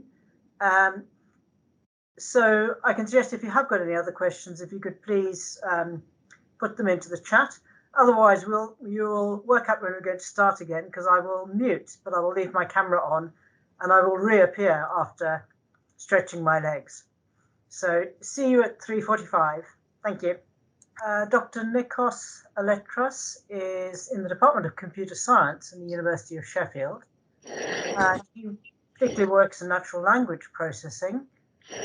He's had experience of working at Amazon, including with Alexa, So he can explain why it's a woman that people boss around rather than a man. He's also completed a PhD in natural language processing at Sheffield, and he's interested in natural language processing, machine learning, data science, and basically interesting to bring together social and legal areas with his skills in computer science and natural language processing. And that's what we're going to hear about, natural language processing on legal text, which will be fun for those of us who find lawyer speak or lawyer write almost totally incomprehensible. Over to you, Nikos. Thanks a lot for the invitation, Jane, and thanks for the interesting previous talks. Actually, naming Alexa is probably this question. Probably I'm not the right person to ask. It might go up to Jeff Bezos to give you a convincing answer, if there is one. Right. So my presentation is going to be a review of the work that I have been done. I was doing with my collaborators the last 4 years on natural language processing on legal text. Actually, most of my slides will overlap with information that you have already seen in previous presentations by John. So I'm just going to try to be brief. So let's start with an introduction. As you all know, legal information is often represented in textual form. We have legal cases, contracts, bills, etc. And our main motivation is, can we use this textual information to predict judicial decisions? And to do that, we frame our predictive tasks as using textual information prior to the decision. For example, that could be facts describing a legal case or legal argumentation where this is available. When we came up with this idea of doing natural language processing on legal text, we went back to the literature and we found a paper published in 1963 by an American lawyer with the title of What Computers Can Do, Analysis and Prediction of Judicial Decisions. And I thought that this is like the perfect motivation for our papers, because actually not computer scientists, but lawyers were writing about how computer science could help in the legal domain. So why should we care? Most of those points have been addressed in previous 2 talks. I'm just going to go rapidly. We can actually build assisting tools to rapidly identify cases and extract patterns which led to certain decisions. We could develop automated systems that could assess whether someone has got chances in filing a lawsuit. And I think the most important point from my point of view, which I'm more interested in as a scientist and as a researcher, is to develop computational tools to help legal scientists to understand judicial decision making and understand general the law using empirical studies and empirical methods. Also, as how we can use these tools as well is to prioritize the decision process in cases where violation seems very likely, and I'm going to talk a little bit more into details later about that in the European Court of Human Rights. And of course, there are massive delays in judicial process due to vast amounts of cases. I don't know what's the situation in the UK, but I come from a country that actually there are massive delays in judicial process in Greece, and developing automated methods that could help judges and lawyers might speed up the process and improve access to justice. Right, so I'm going to start with our previous work on legal judgment prediction in the European Court of Human Rights, and this is a recap of 2 papers, one published in 2016 and one published last year. And why this gap between the work is mainly because we didn't have data to do subsequent studies, and it was very hard to find large sources of data to train neural networks. The other is that I was working for Amazon, so I couldn't do this kind of research.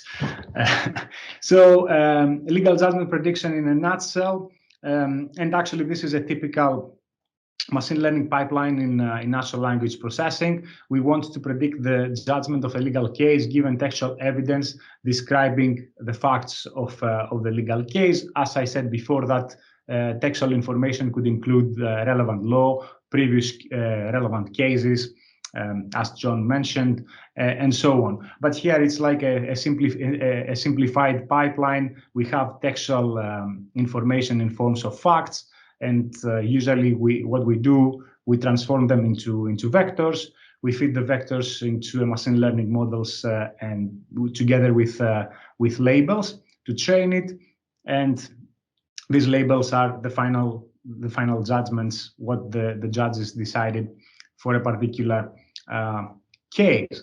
So the dominant paradigm now in machine learning for natural language processing is to use deep neural networks, but here I'm going to give a simplified, make some simplified assumptions on how these models work. I'm not going to go into many details.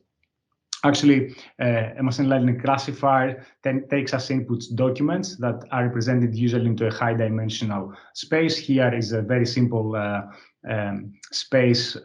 If you think about movie reviews, probably that might be the easiest example. And if we can represent these documents with two words in a Euclidean space, for example, bad and good, and if we count the frequencies of these words in each particular movie review, we can expect that negative reviews will score high for the word bad, they will score low for the word good, and they will be placed somewhere on the top left of this axis. On the other hand, for positive reviews, we expect that they're going to score high in the word good and low in the word bad, so they're going to be somewhere on the bottom right. And if we choose to model this this task of trying to discriminate positive and negative reviews, we can train a classifier that tries to find an optimal line that separates the two sets of the two different classes of reviews. And in a nutshell, this is what we do in legal judgment prediction. We have, for example, cases that have been violating a European an article of human rights of the European Convention of Human Rights, and if we frame it as a binary classification task where we have two classes, we try to find a line that separates violations from non-violations. And this is actually a very simple, very typical setup where we use words to represent our documents, and we try to find a line to separate the two different classes. I'm gonna skip this slide. I usually have it when I present in law schools, and probably most of the people here are familiar with supervised machine learning, or how we train these models and how we evaluate. And I'm going to talk a little bit about why we chose to work on the European Court of Human Rights. And the first reason is that there is a publicly available textual data on their database. It's not the easiest database to work with. However, it is possible to scrape data for free and use it for modeling legal judgments. Also, the structure of these cases, the way that actually the European Court of Human Rights publishes the case reports is very well structured, so it is easy to develop basic text processing algorithms, techniques to extract text from various parts of the case report. So, for example, we can distinguish facts, we can distinguish relevant law, or even like basic information about the case. However, the metadata associated with the documents, the size is limited, and we only have access to substantial textual information, I have to say. What we've tried to do to model judicial decisions for the European Court of Human Rights, we developed 3 classification tasks. Actually, 2 classification tasks, 1 regression task. One is the binary violation classification, where we try to predict if any of the articles of the Convention of Human Rights has been violated or not. So we don't really discriminate it between articles. We treat all articles as equal, and given a case, we train our model to predict if there is a violation of any article or not. And actually, this is the setup that we used in our first paper in 2016. In the second task, we make it a little bit more difficult for the machine learning algorithm. We develop a multi-label classification setup, where now the model tries to predict which specific articles have been violated, if any. So, for example, if we have a violation of Article 4, 5, and 6, the algorithm should correctly predict particularly 4, 5, and 6.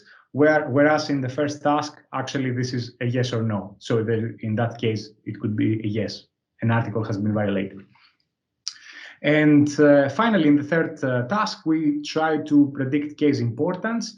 This is how important is the case for leading in changes to the legislation of the European Convention of Human Rights. And it has been manually annotated. It has been generated by the court itself.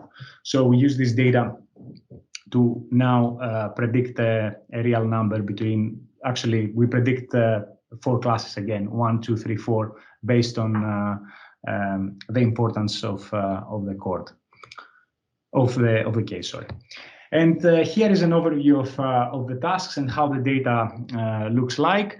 We have on the left-hand side the facts, and you can see this is an ordered list of textual information that we have extracted from the case report, and you can see it contained like very general information. The applicant was born there in that date, and then you see some relevant information about what happened. So, for example, on 16th of April, the District Court of Yaroslav renamed the applicant in custody pending investigation, and so on. We use the facts, which is the circumstances of the case, factual background and procedure before domestic course, and relevant law, and which contains legal provisions relevant to the case outside of the articles of the convention. And usually this is packed together in these case reports of ECHR. So we have developed a publicly available data set, which is actually substantially larger than the original data set that we used in 2016. It contains around 11,500 cases, which from those we use 7,000 for training, around 1,380 for development, and 3,000 for testing. And here actually we do a much better, we have a much more realistic and better experimental setup than the 2016 paper, because we take chronological order of cases into account. So we train our model for on cases up to 2016, if I remember correctly.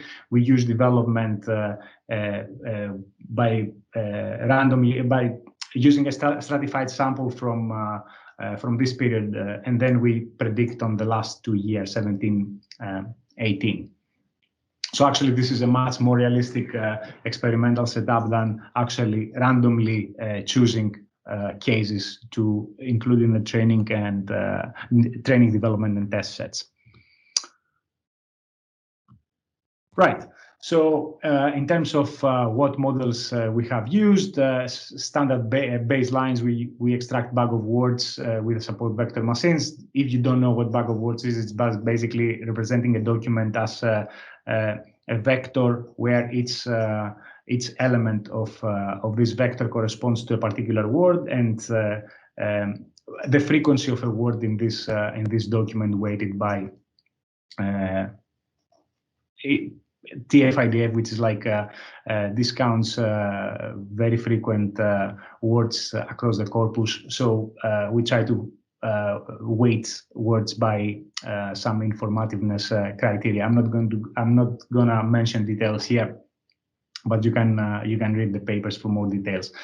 This is like a very standard baseline approach that we always try in various natural language processing classification tasks, and now we have tried a series of neural network architectures for the first time. Again, in the 2016 paper, we didn't try any neural architectures because the dataset size was very small. So we extract average word embeddings and we train a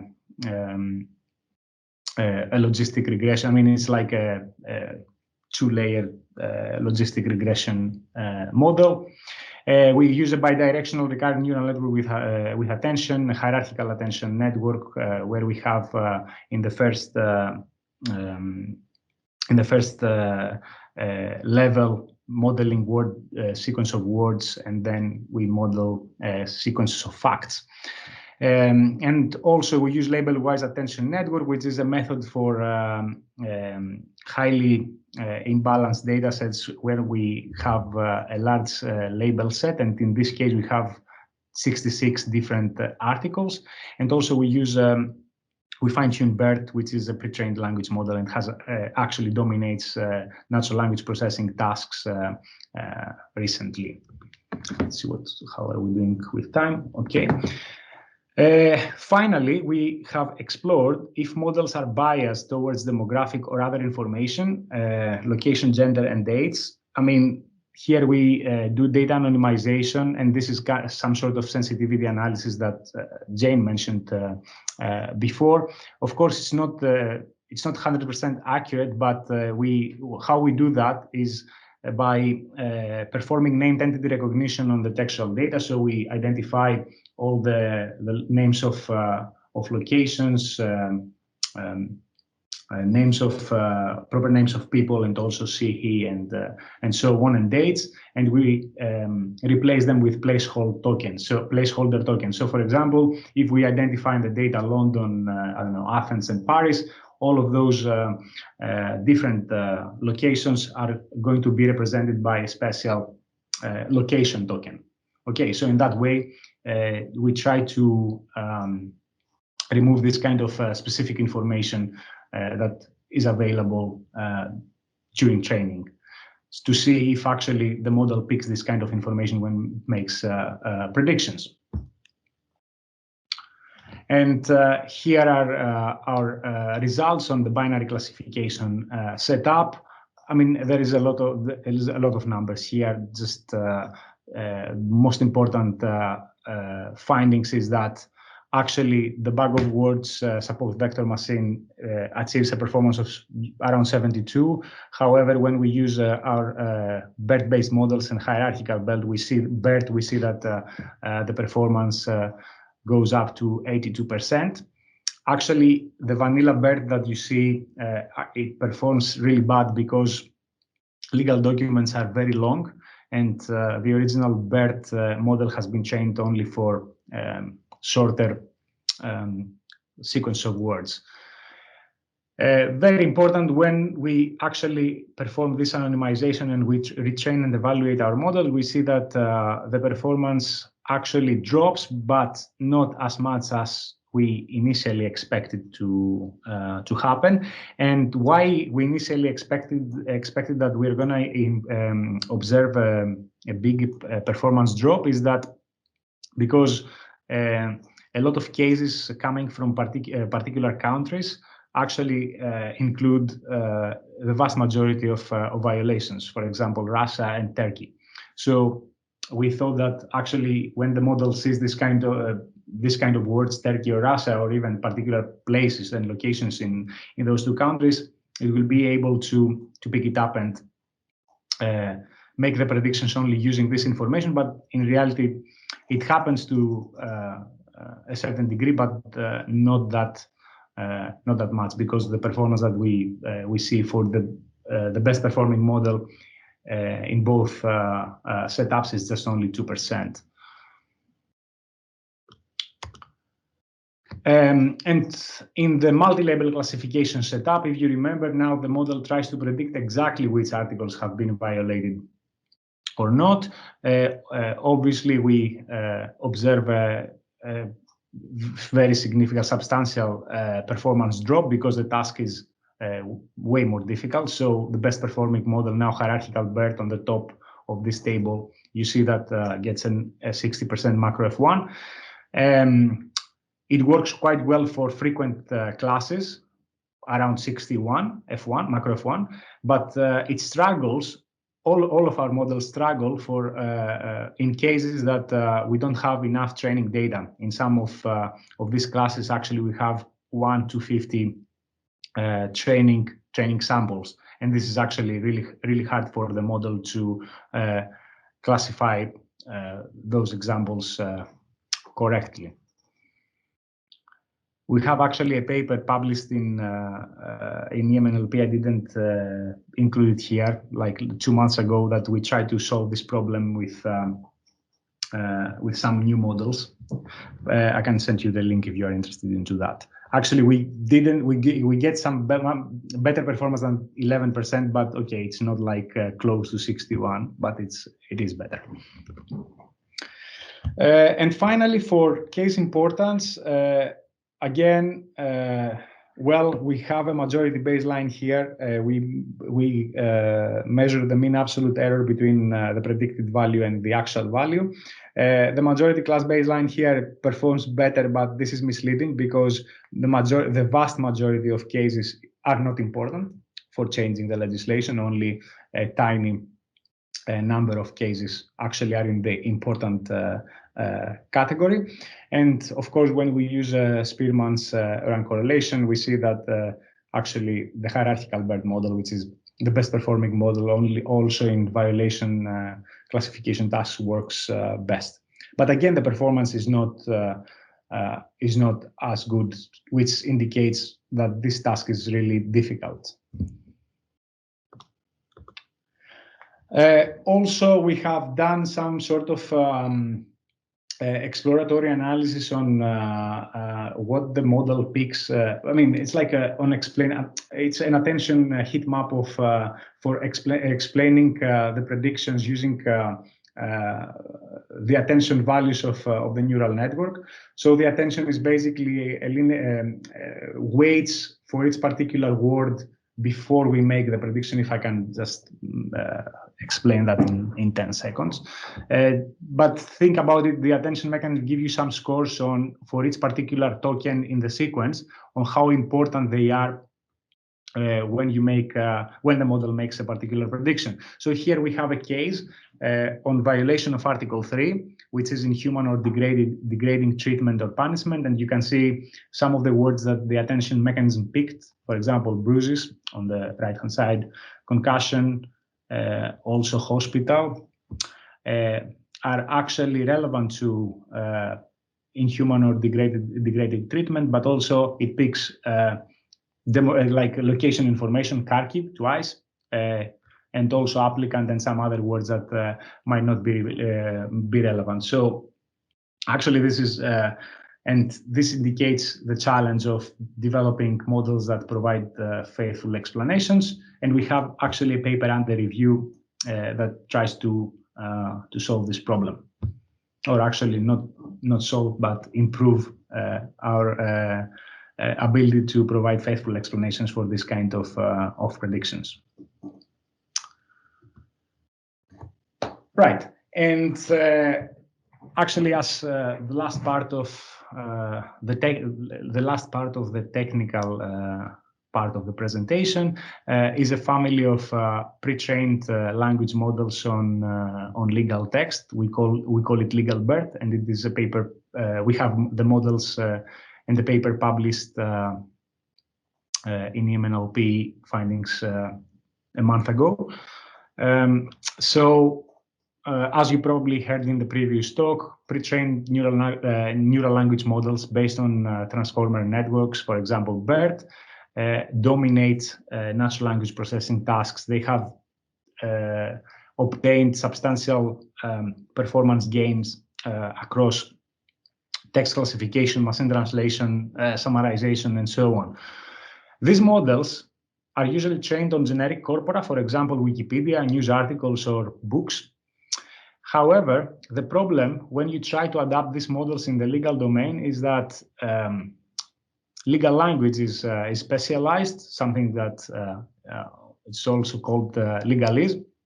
So what we try to do here is to develop pre-trained language models using legal text to see if that actually improves performance in various downstream tasks. And we found that actually it does.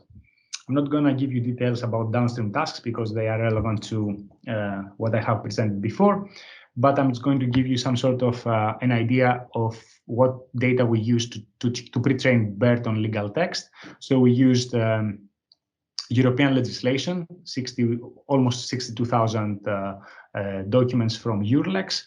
We used UK legislation, almost 20,000 documents from legislation.gov.uk. European Court of Justice cases, around 20,000 documents from EURLEX. European Court of Human Rights cases, around 13,000 from HUDOC. US court cases from Case Law, 165,000 cases, and US contracts, 76,000 from SEG EDGAR. Actually, we have trained individual models for the largest of this corpora, but also we've trained a model that is trained on the whole of these documents by using all of them. All these models are publicly available on Hugging Face library, and they are ready to plug and play, so you can actually go on this web page and just use them on your legal downstream classification task. Right, so I have talked a little bit about what we can do with natural language processing and legal text. Now I'm just going to briefly talk about limitations. I think I have 10 minutes to go, so I'm going to be brief. Machine learning models in general learn correlations and existing biases in the data. We cannot make assumptions about causality. And actually, this is an important, probably, research direction to try to incorporate causal factors in the machine learning models if possible. Machine learning models do not understand language or meaning as humans do, and we have to take that into account when we communicate results or when we train and use these models in downstream tasks. Data availability, as John mentioned, is really important. It's a very, very difficult problem. We don't have access to data in the UK. It is nearly impossible to do any meaningful natural language processing task because the data is not available. And also in the European level, actually, there is no much data available. China is driving research at the moment because they have this huge publicly available data set. And actually, they have published a series of papers in top-tier natural language processing conference just because of that. Data can change over time. Legislation can also change. So we need to take into account this kind of changes when we train our models and make decisions of how we can continuously updating them and having them up to date. Something that actually, in my point of view, is really, really important. Unfortunately, I haven't managed to convince EPSRC to fund the projects in this direction, is how to model predictive uncertainty. When we develop models for legal judgment prediction for decision support in the legal domain, and also explainability, and actually a combination of modeling uncertainty for explanations. So when a model makes a particular prediction, it needs to provide real confident predictions for the class, but also it should give faithful explanations that, again, the model should be confident about these explanations that provides about its prediction. In my opinion, we should not take the human out of the loop when we develop this model, so we cannot actually replace judges with these models. But actually, natural language processing and machine learning can help in decision making, as this is the title this meetup is decision support. And I completely disagree of what's going on in France, because if we think about it, what they did there, we should stop doing research in nuclear physics because someone could develop an atomic bomb and kill everyone on Earth. So this is like the sort of decisions that they made there, and I completely disagree. Transparency is really important. Reproducibility. I mean, these problems are generic in natural language processing and machine learning, but in the field of legal NLP and machine learning is even more important. Open source code. We need to make our code publicly available so other researchers could replicate our results. As I said, data availability is really important. Also, there are issues with privacy. Is it okay to use data that actually contain sensitive information? We need to sort these things out. And also access to computational resources is really important. And actually that creates inequalities between researchers and also institutions and also industry and universities, because to train modern neural networks, it requires a lot of expensive computational resources that not everyone has. Model interpretability is really important as well, as I mentioned, causality and how we can provide faithful explanations, and how we can use such models in production. Actually, we got some answers. I mean, I have the question mark here because I don't have good ideas, but I got some very good ideas from the first presentation. Right, so for everyone that is interested in natural language processing for the legal domain, we have a workshop that is going to be held in EMNLP next year in Punta Cana in Dominican Republic. This is the third edition. It is a very interdisciplinary workshop, including computer scientists and legal scientists. And papers include applications, position papers, demos, and industrial research. So if you're interested, you can check the website or just drop me an email or contact me, and we can discuss you're interested to submit papers there. Right, that's pretty much it. Thank you.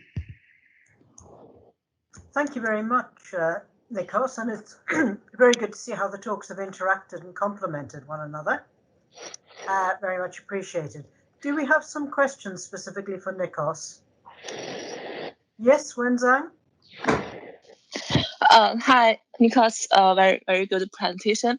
Can I ask a question about text augmentation? Because you mentioned several times that usually we don't have enough samples. We don't have enough training samples. So have you sort of used some text augmentation techniques to increase the training sample size? And have you done any experiments to show whether it will help or not? Thank you. Thanks. That's a very interesting question. No, we haven't done that. And actually, I think partially because we managed to develop a substantially large data set in ECHR, so we didn't need in the end to do data documentation, because we have already almost 11,000.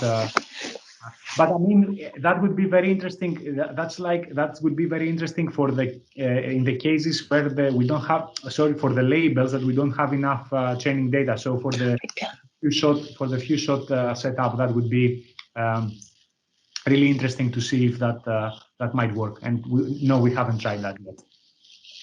Okay, thank you very much.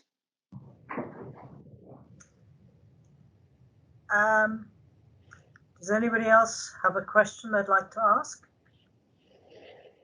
An unusually silent group of lawyers and statisticians, I think.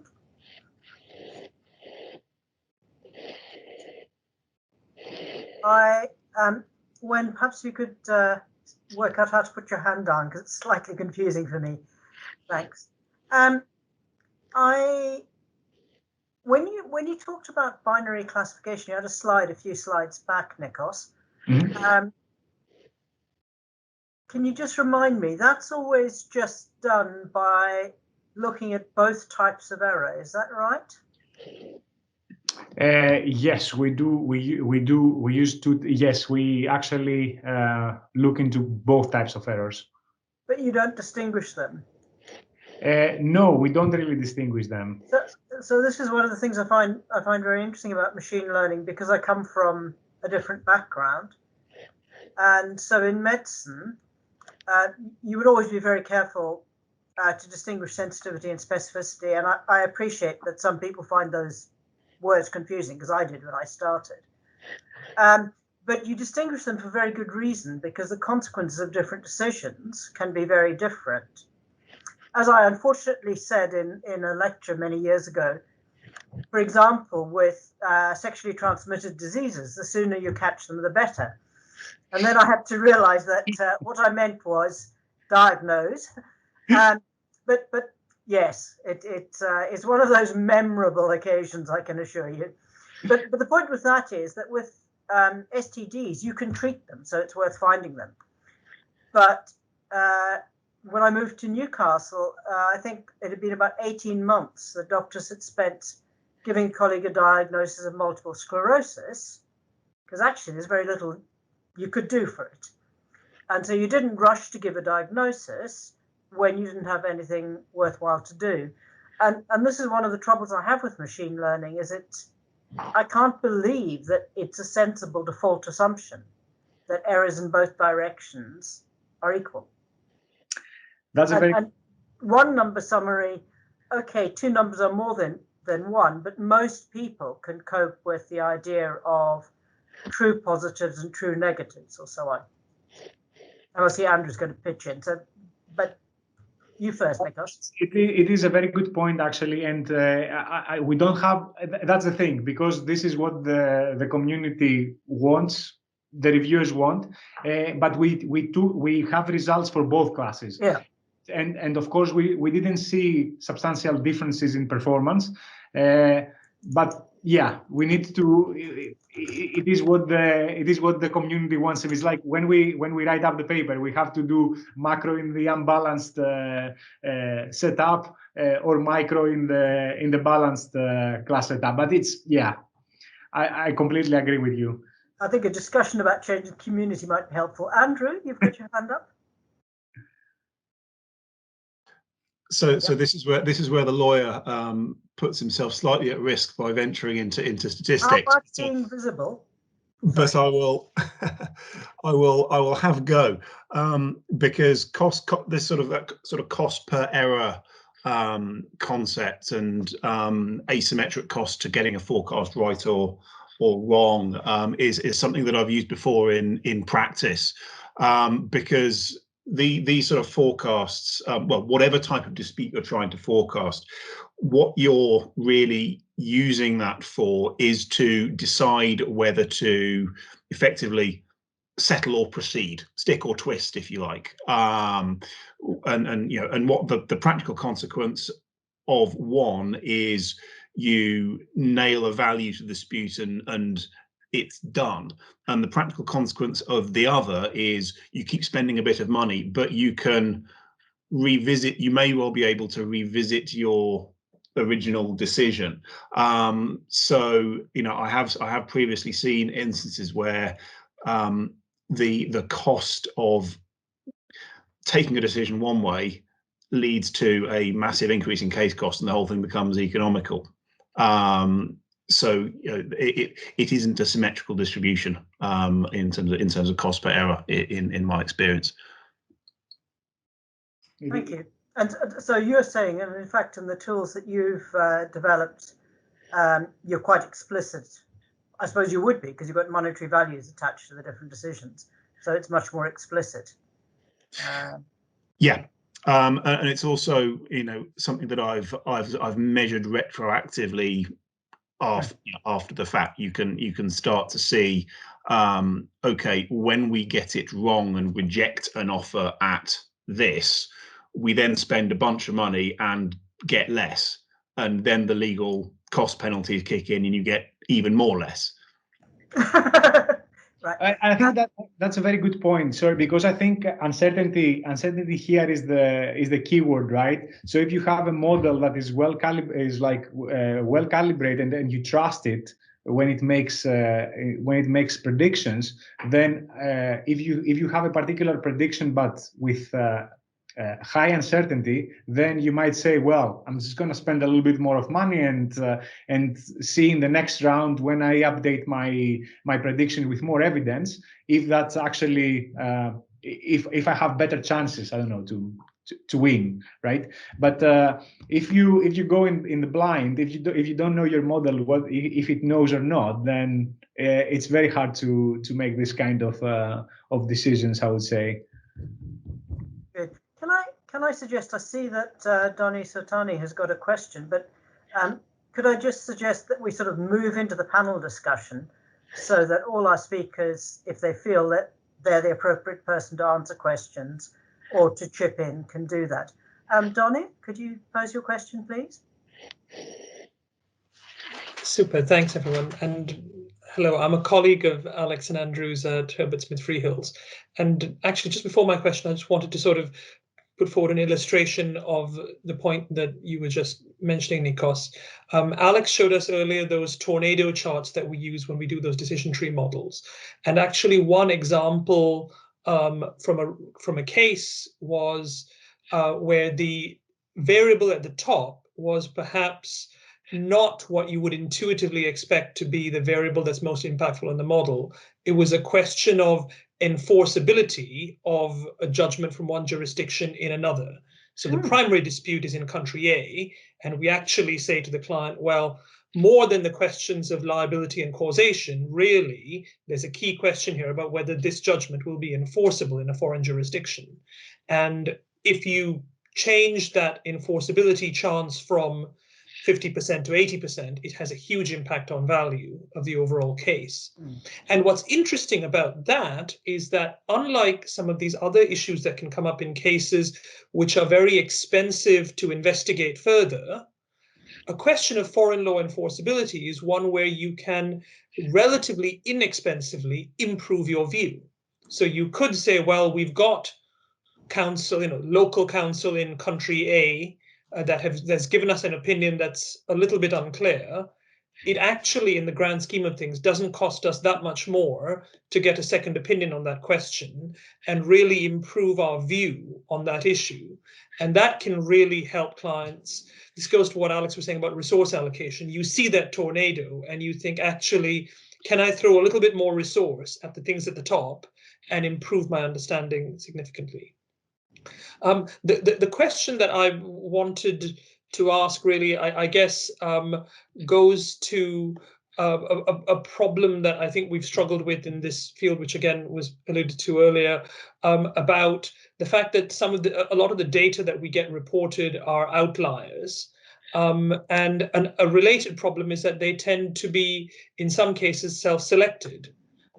We've seen, as we've looked at data from decided cases, you might find that on the whole, when you get to trial, the claimant wins 50% or 55% of the time. But if you look at the subset of that at cases where the claimant has applied for summary judgment, or cases where a claimant has applied for a freezing order against the defendant's assets, these are things which lawyers will intuitively say are quite difficult applications to succeed on. But the data suggests that actually when those applications are made, they succeed more often than a claimant trial. So summary judgment applications might succeed 70% of the time. Freezing order applications might succeed 80% of the time.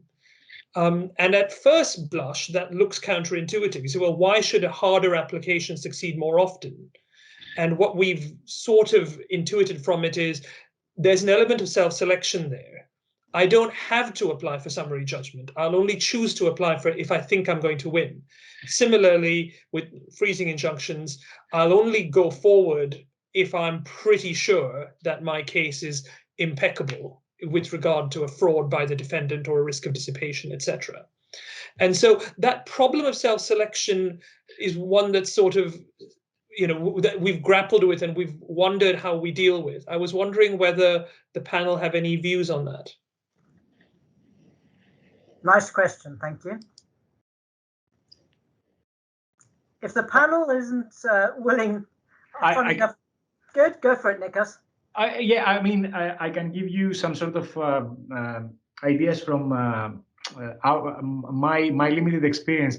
And actually we mentioned that as a limitation, this self-selection bias in our paper in 2016. Actually, yes, we know that all these cases that the ECHR tried actually, and there is violation. It's cases that actually they have passed the application stage and they have very, very good chances of winning, to have a violation appearing. We couldn't solve this problem because we don't have access to the data. The best setup would be to have access to all the applications made to ECHR, to all the courts, the original text filed by the lawyers, the claims. But it's something that we don't have access, so we have to make this kind of simplifications and proxies to just show that, well, it is meaningful to do text classification in the legal domain, if I have to say that. John Armour, you've got a response? Yeah, I mean, I would just add that to the extent that you can have a statement of facts which are presented separately from the application that's being made in respect of them, you may be able to have a prediction from that statement of facts. But the problem there is that the facts that are described in judicial decisions are themselves the product of the judge's account, and so the way the judge expresses them, which obviously will be picked up in a statistical NLP model, may be, as it were, tainted or biased by the judge's assessment of the outcome. So the judge may talk more negatively about the facts or more positively about them, depending on how they're going to conclude. And so that's a further potential confounding factor. So ideally, as Nicholas says, we want to go beyond just the precedent and have some data about the facts before they get to the court. And so if we had applications that are made, that's relevant, but again, those two are self-selected because you might only make a certain kind of application if you think you've got a good chance of winning. So I think that the way to go down, really down with this actually is to look at where are there large sources of data about facts, and it seems to me one of the most plausible places to go is to an insurance company. Because they've got very large sources of data about the facts of the disputes of the insured, and then they could harness that data to be able to say something about outcomes. And so these are all different pieces of the puzzle that one needs to put together, I suppose, in order to be able to have something that's actually going to be of practical utility in assisting someone in saying, well, should you do this or that in a case context. I think that's interesting, John. I think Henry Wynne has gone, but Wendell might still be there. Insurers, in my experience, are very, very reluctant to even to collaborate under NDAs with their data. I can see some grins. But I think Henry Wynne and his colleague had managed to do some work with data they'd been given. Unfortunately, it was only a subset of cases.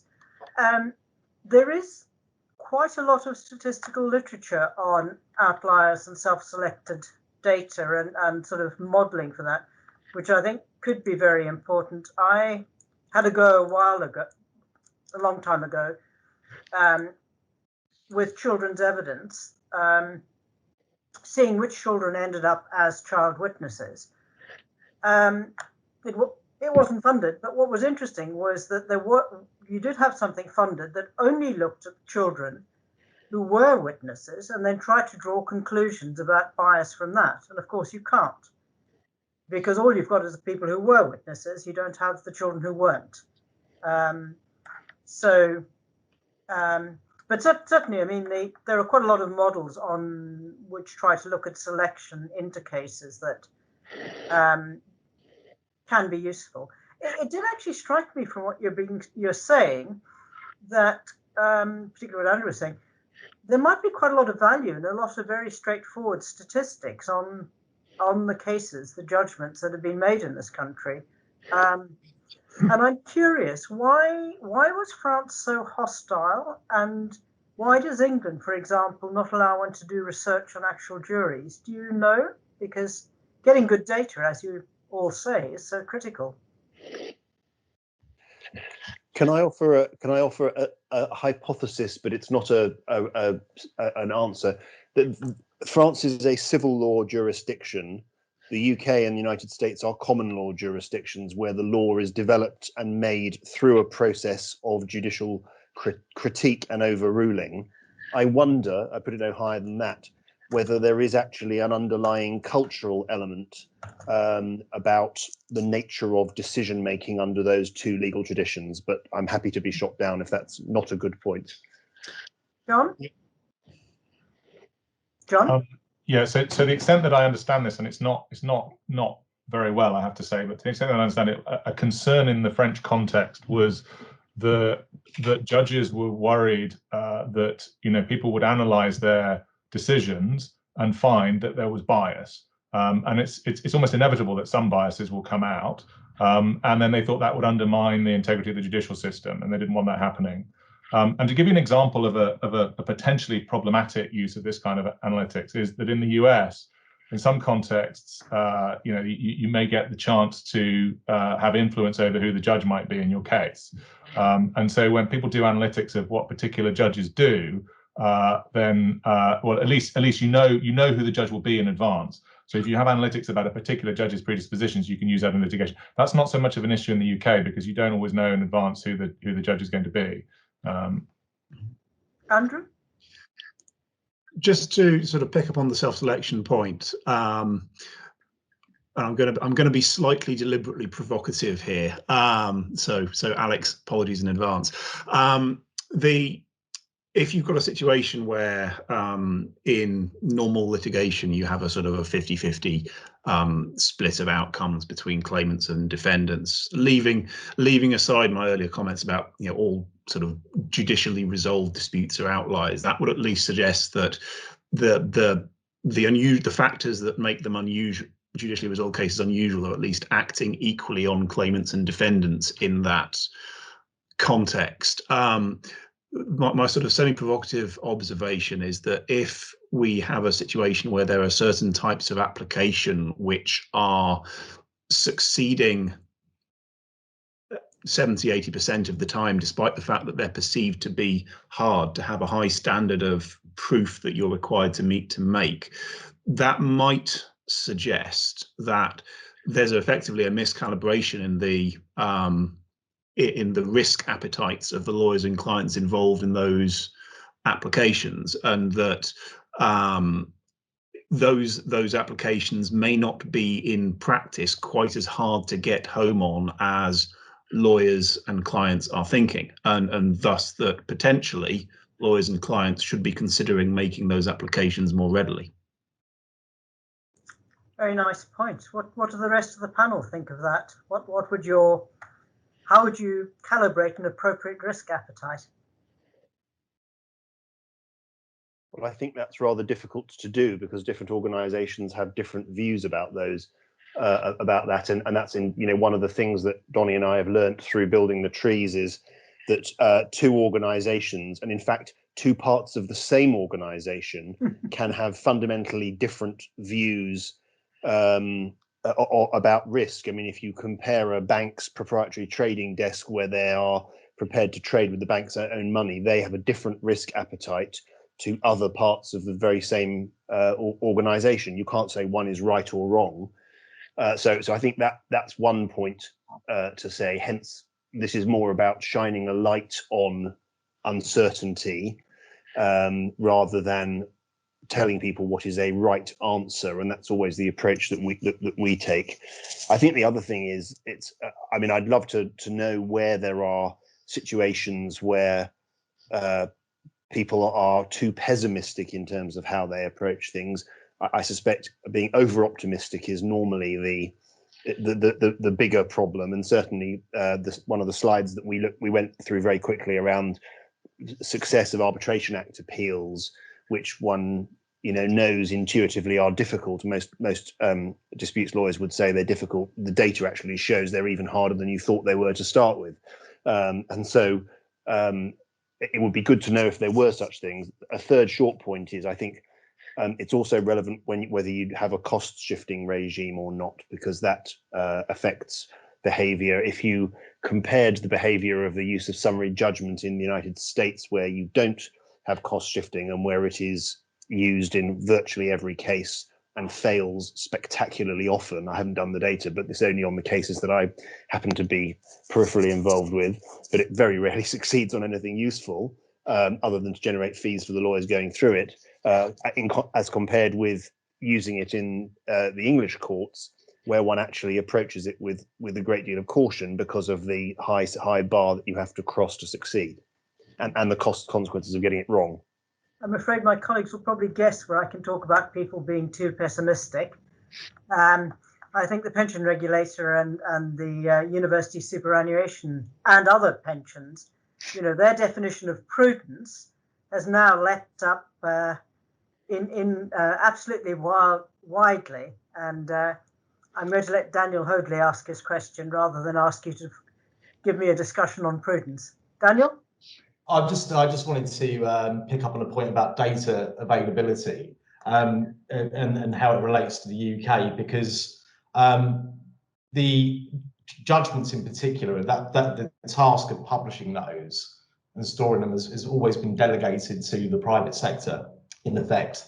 Part of the big problem about data availability is that the people that have it are very few in number, and there isn't much of an incentive for them to give it away to anyone else. And that's the I think that's the challenge that the Oxford project has butted up against in particular here is, and it's great that Bailey have made that data available to John and his team, because it's a really interesting, important piece of research.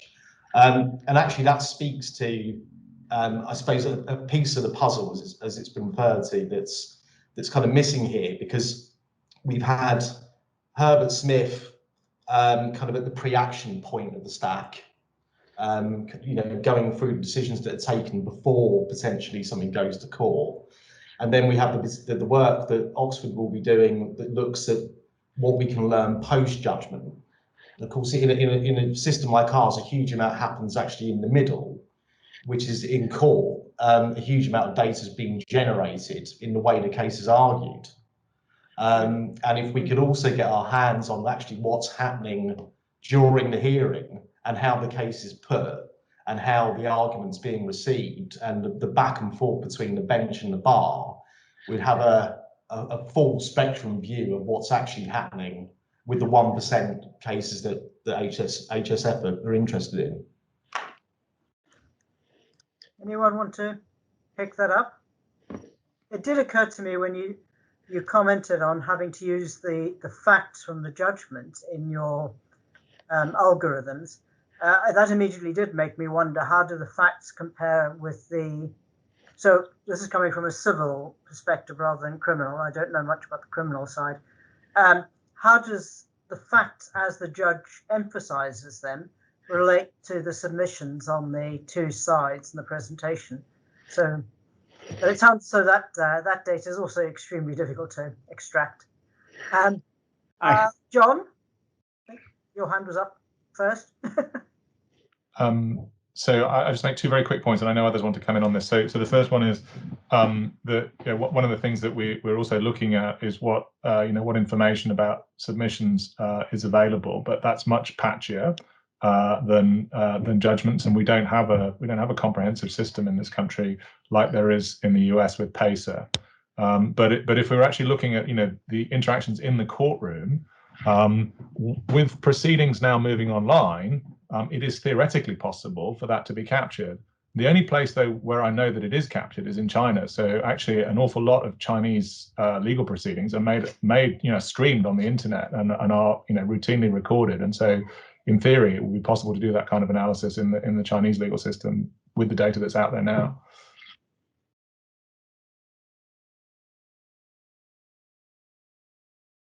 I just could add to that although we'll be working with full case reports, kind of retrospectively after the trial was taking place. What we will be trying to do, in fact, would be to reconstruct the process and to filter out everything that occurred, for instance, during the appellate trial, and only using the facts that were available to judges before the trial. And to that, it would be very useful to also work with self-represented litigants and the information that they would be inputting into the system, or to any kind of system. And there are few works that looked into that. And in fact, working with texts from self-represented litigants is extremely difficult, because they tend to be emotionally charged. They tend to emphasize not the things that a lawyer would emphasize, and so on. And they are very, very hard to use for prediction purposes. Thank you. Andrew? Just something that I thought was really interesting in John's and Alina's talk that plays into this is that concept of I think you mentioned that you're having much more predictive success where you've got effectively a single issue claim, and then when you end up with multiple issues, it's much harder. But it sort of struck me that actually in practice, before we get to that point, before we get to the big multi-issue trial, what we're doing is effectively breaking claims down into their component parts to analyze them one issue at a time, and we'll advise the client on each head of loss, and then package it all back up again, if you like, to give it to the court.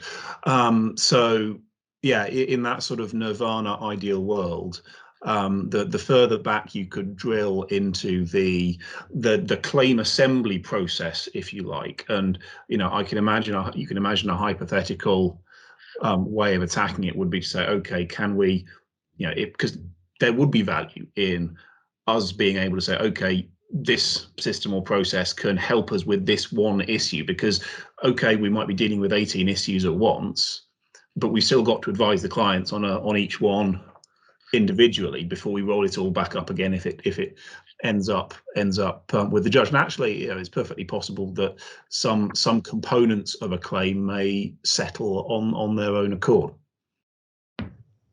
Nicholas? Yeah, just wanted to add regarding the European Court of Human Rights. I guess yes, it's very hard to see what are the similarities between original applications and the fact description of the case from the case report published by the court. My co-author and collaborator Dimitris Charavazanis, he's in law school in York. He's also actively practicing cases from the European Court of Human Rights, and I mean, we don't have empirical evidence to show you, but he told us that actually the factual description made by lawyers, again, not by self-litigants, have actually they have similarities with the actual case report published by the court. Of course, the description made by the lawyer might be a superset of what the court identified as important, but still there are similarities. Good. Do we have other questions? As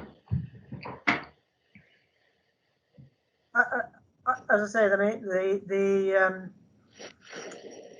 if any of you have time, but particularly I'm thinking of Andrew and Alex, to look at what the analysts in the civil service have done in terms of helping people make decisions under uncertainty. It'd be quite interesting to have a comparison, on that with the ways you're doing. I think I found working across disciplines, I can learn a lot by seeing how other people have tackled related problems.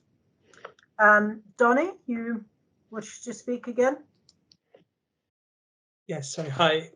Just a quick question for John, actually, on the work being done between or trying to tease out the facts of a judgment versus the outcomes or the facts as described by a judge. One of the problems that we feel like we face as litigators is that judges aren't necessarily always that upfront about what the true reasons are behind their decisions and the risk of reverse engineering, if you like. And actually, this was illustrated in a recent case that our firm had worked on. Alex mentioned earlier that it's relatively unlikely that an Arbitration Act challenge succeeds. Recently, we did manage to succeed on one where the tribunal had to decide various issues in a valuation dispute, profitability, number of years, various liabilities. It asked both sides' experts to provide it with an Excel model, and it said, we will decide these various elements, plug them into the model, and then we'll give you your answer. And in doing so, it accidentally put in tax liability as a positive figure rather than a negative figure. And having made its individual decisions on the elements, came up with quite a substantial number. It's public, it's in the public domain now, so I can say it was sort of just shy of $60 million.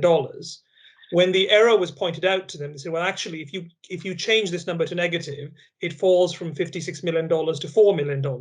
So please, would you correct it? And the tribunal didn't do it. I mean, the concern was really, had they reverse engineered, had they just come to the view that the respondents should pay a big number and then engineered all the inputs to get to it. You saw it, because when they were challenged on the arithmetic, they declined to correct it. And we my colleagues had to go to court to challenge that. And the tribunal described their decision making as iterative rather than anything else. How can machine learning tackle problems like that? Can I suggest that, as well as John, that you might like to look at the standards that, for example, NICE adopts, National Institute of Clinical Excellence. And I think most of my statistical colleagues will join me in saying, don't use Excel for anything serious. It is not in regulation of medicines. Excel was banned 40 years ago for very good reason. Not even reporting COVID cases. I may quote you on that in about 10 minutes at another phone call, Jane.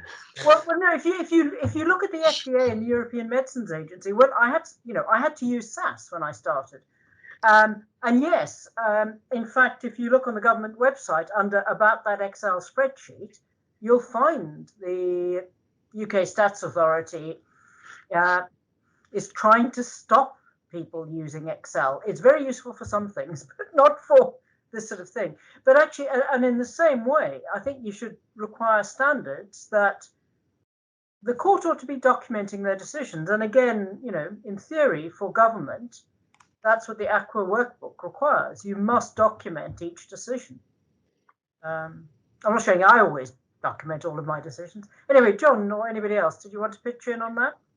I mean, actually, I'm going to pass this question to Nikos, because I think his paper actually dealt with this issue, head on in the data. But to the extent that the judge gives a set of reasons that are in some sense spurious, because the judge has decided the case in their head already, but then they sort of they make up the reasons to match the decision that they've come to, and in that sense, those reasons ought not to be following a sort of a deductive path from the facts.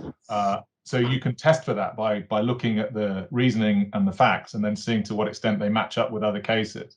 And I think, as I say, Nikos did that actually in one of his papers. But that also presupposes that the facts are objective, and the facts are also written by the judge. So if the judge writes the facts in a way that is supporting their reasoning, you can't actually get at that just from looking at the text of the judgment. What you need is some objective statement of the facts. You need the parties' representations about the facts as well, the pleadings. Yeah, just to add, we have a paper under submission. I don't know if I can make spoilers here. We make some simplified. I mean, we try to model this problem by making some simplifying assumptions, by looking into the actual opinion of the judges when they, in the case report. Actually, you can just for the ECHR, you can say, you can see that the court has decided that Article 3 has been violated because X, Y, Z, see facts 1, 2, 3. So we make this kind of simplifying assumption that, well, if you mention a fact, particular fact in the decision, then that's probably a good indicator that, well, it is important, right?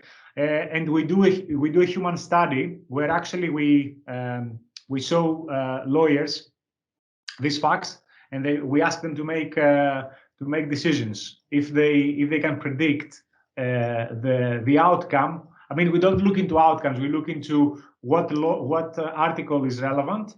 We do this kind of study, but I mean, it's really hard to design something that accurately represents reasoning, and we don't make any causal assumptions as well. We just say these are our assumptions, and we try to measure our performance with actually a human lawyer that has experience in this particular court. Good, thank you. Do we have any other comments? Anjali, did you, or Alex, did you want to make any comments at all? Did you want to say something, John? Or was that a hand wave that wasn't meant to be a hand? Sorry. So I would certainly, if Alex and Anjali don't necessarily want to pitch in, I would like to thank them very much, as well as all the speakers. I think it's been an extremely interesting meeting.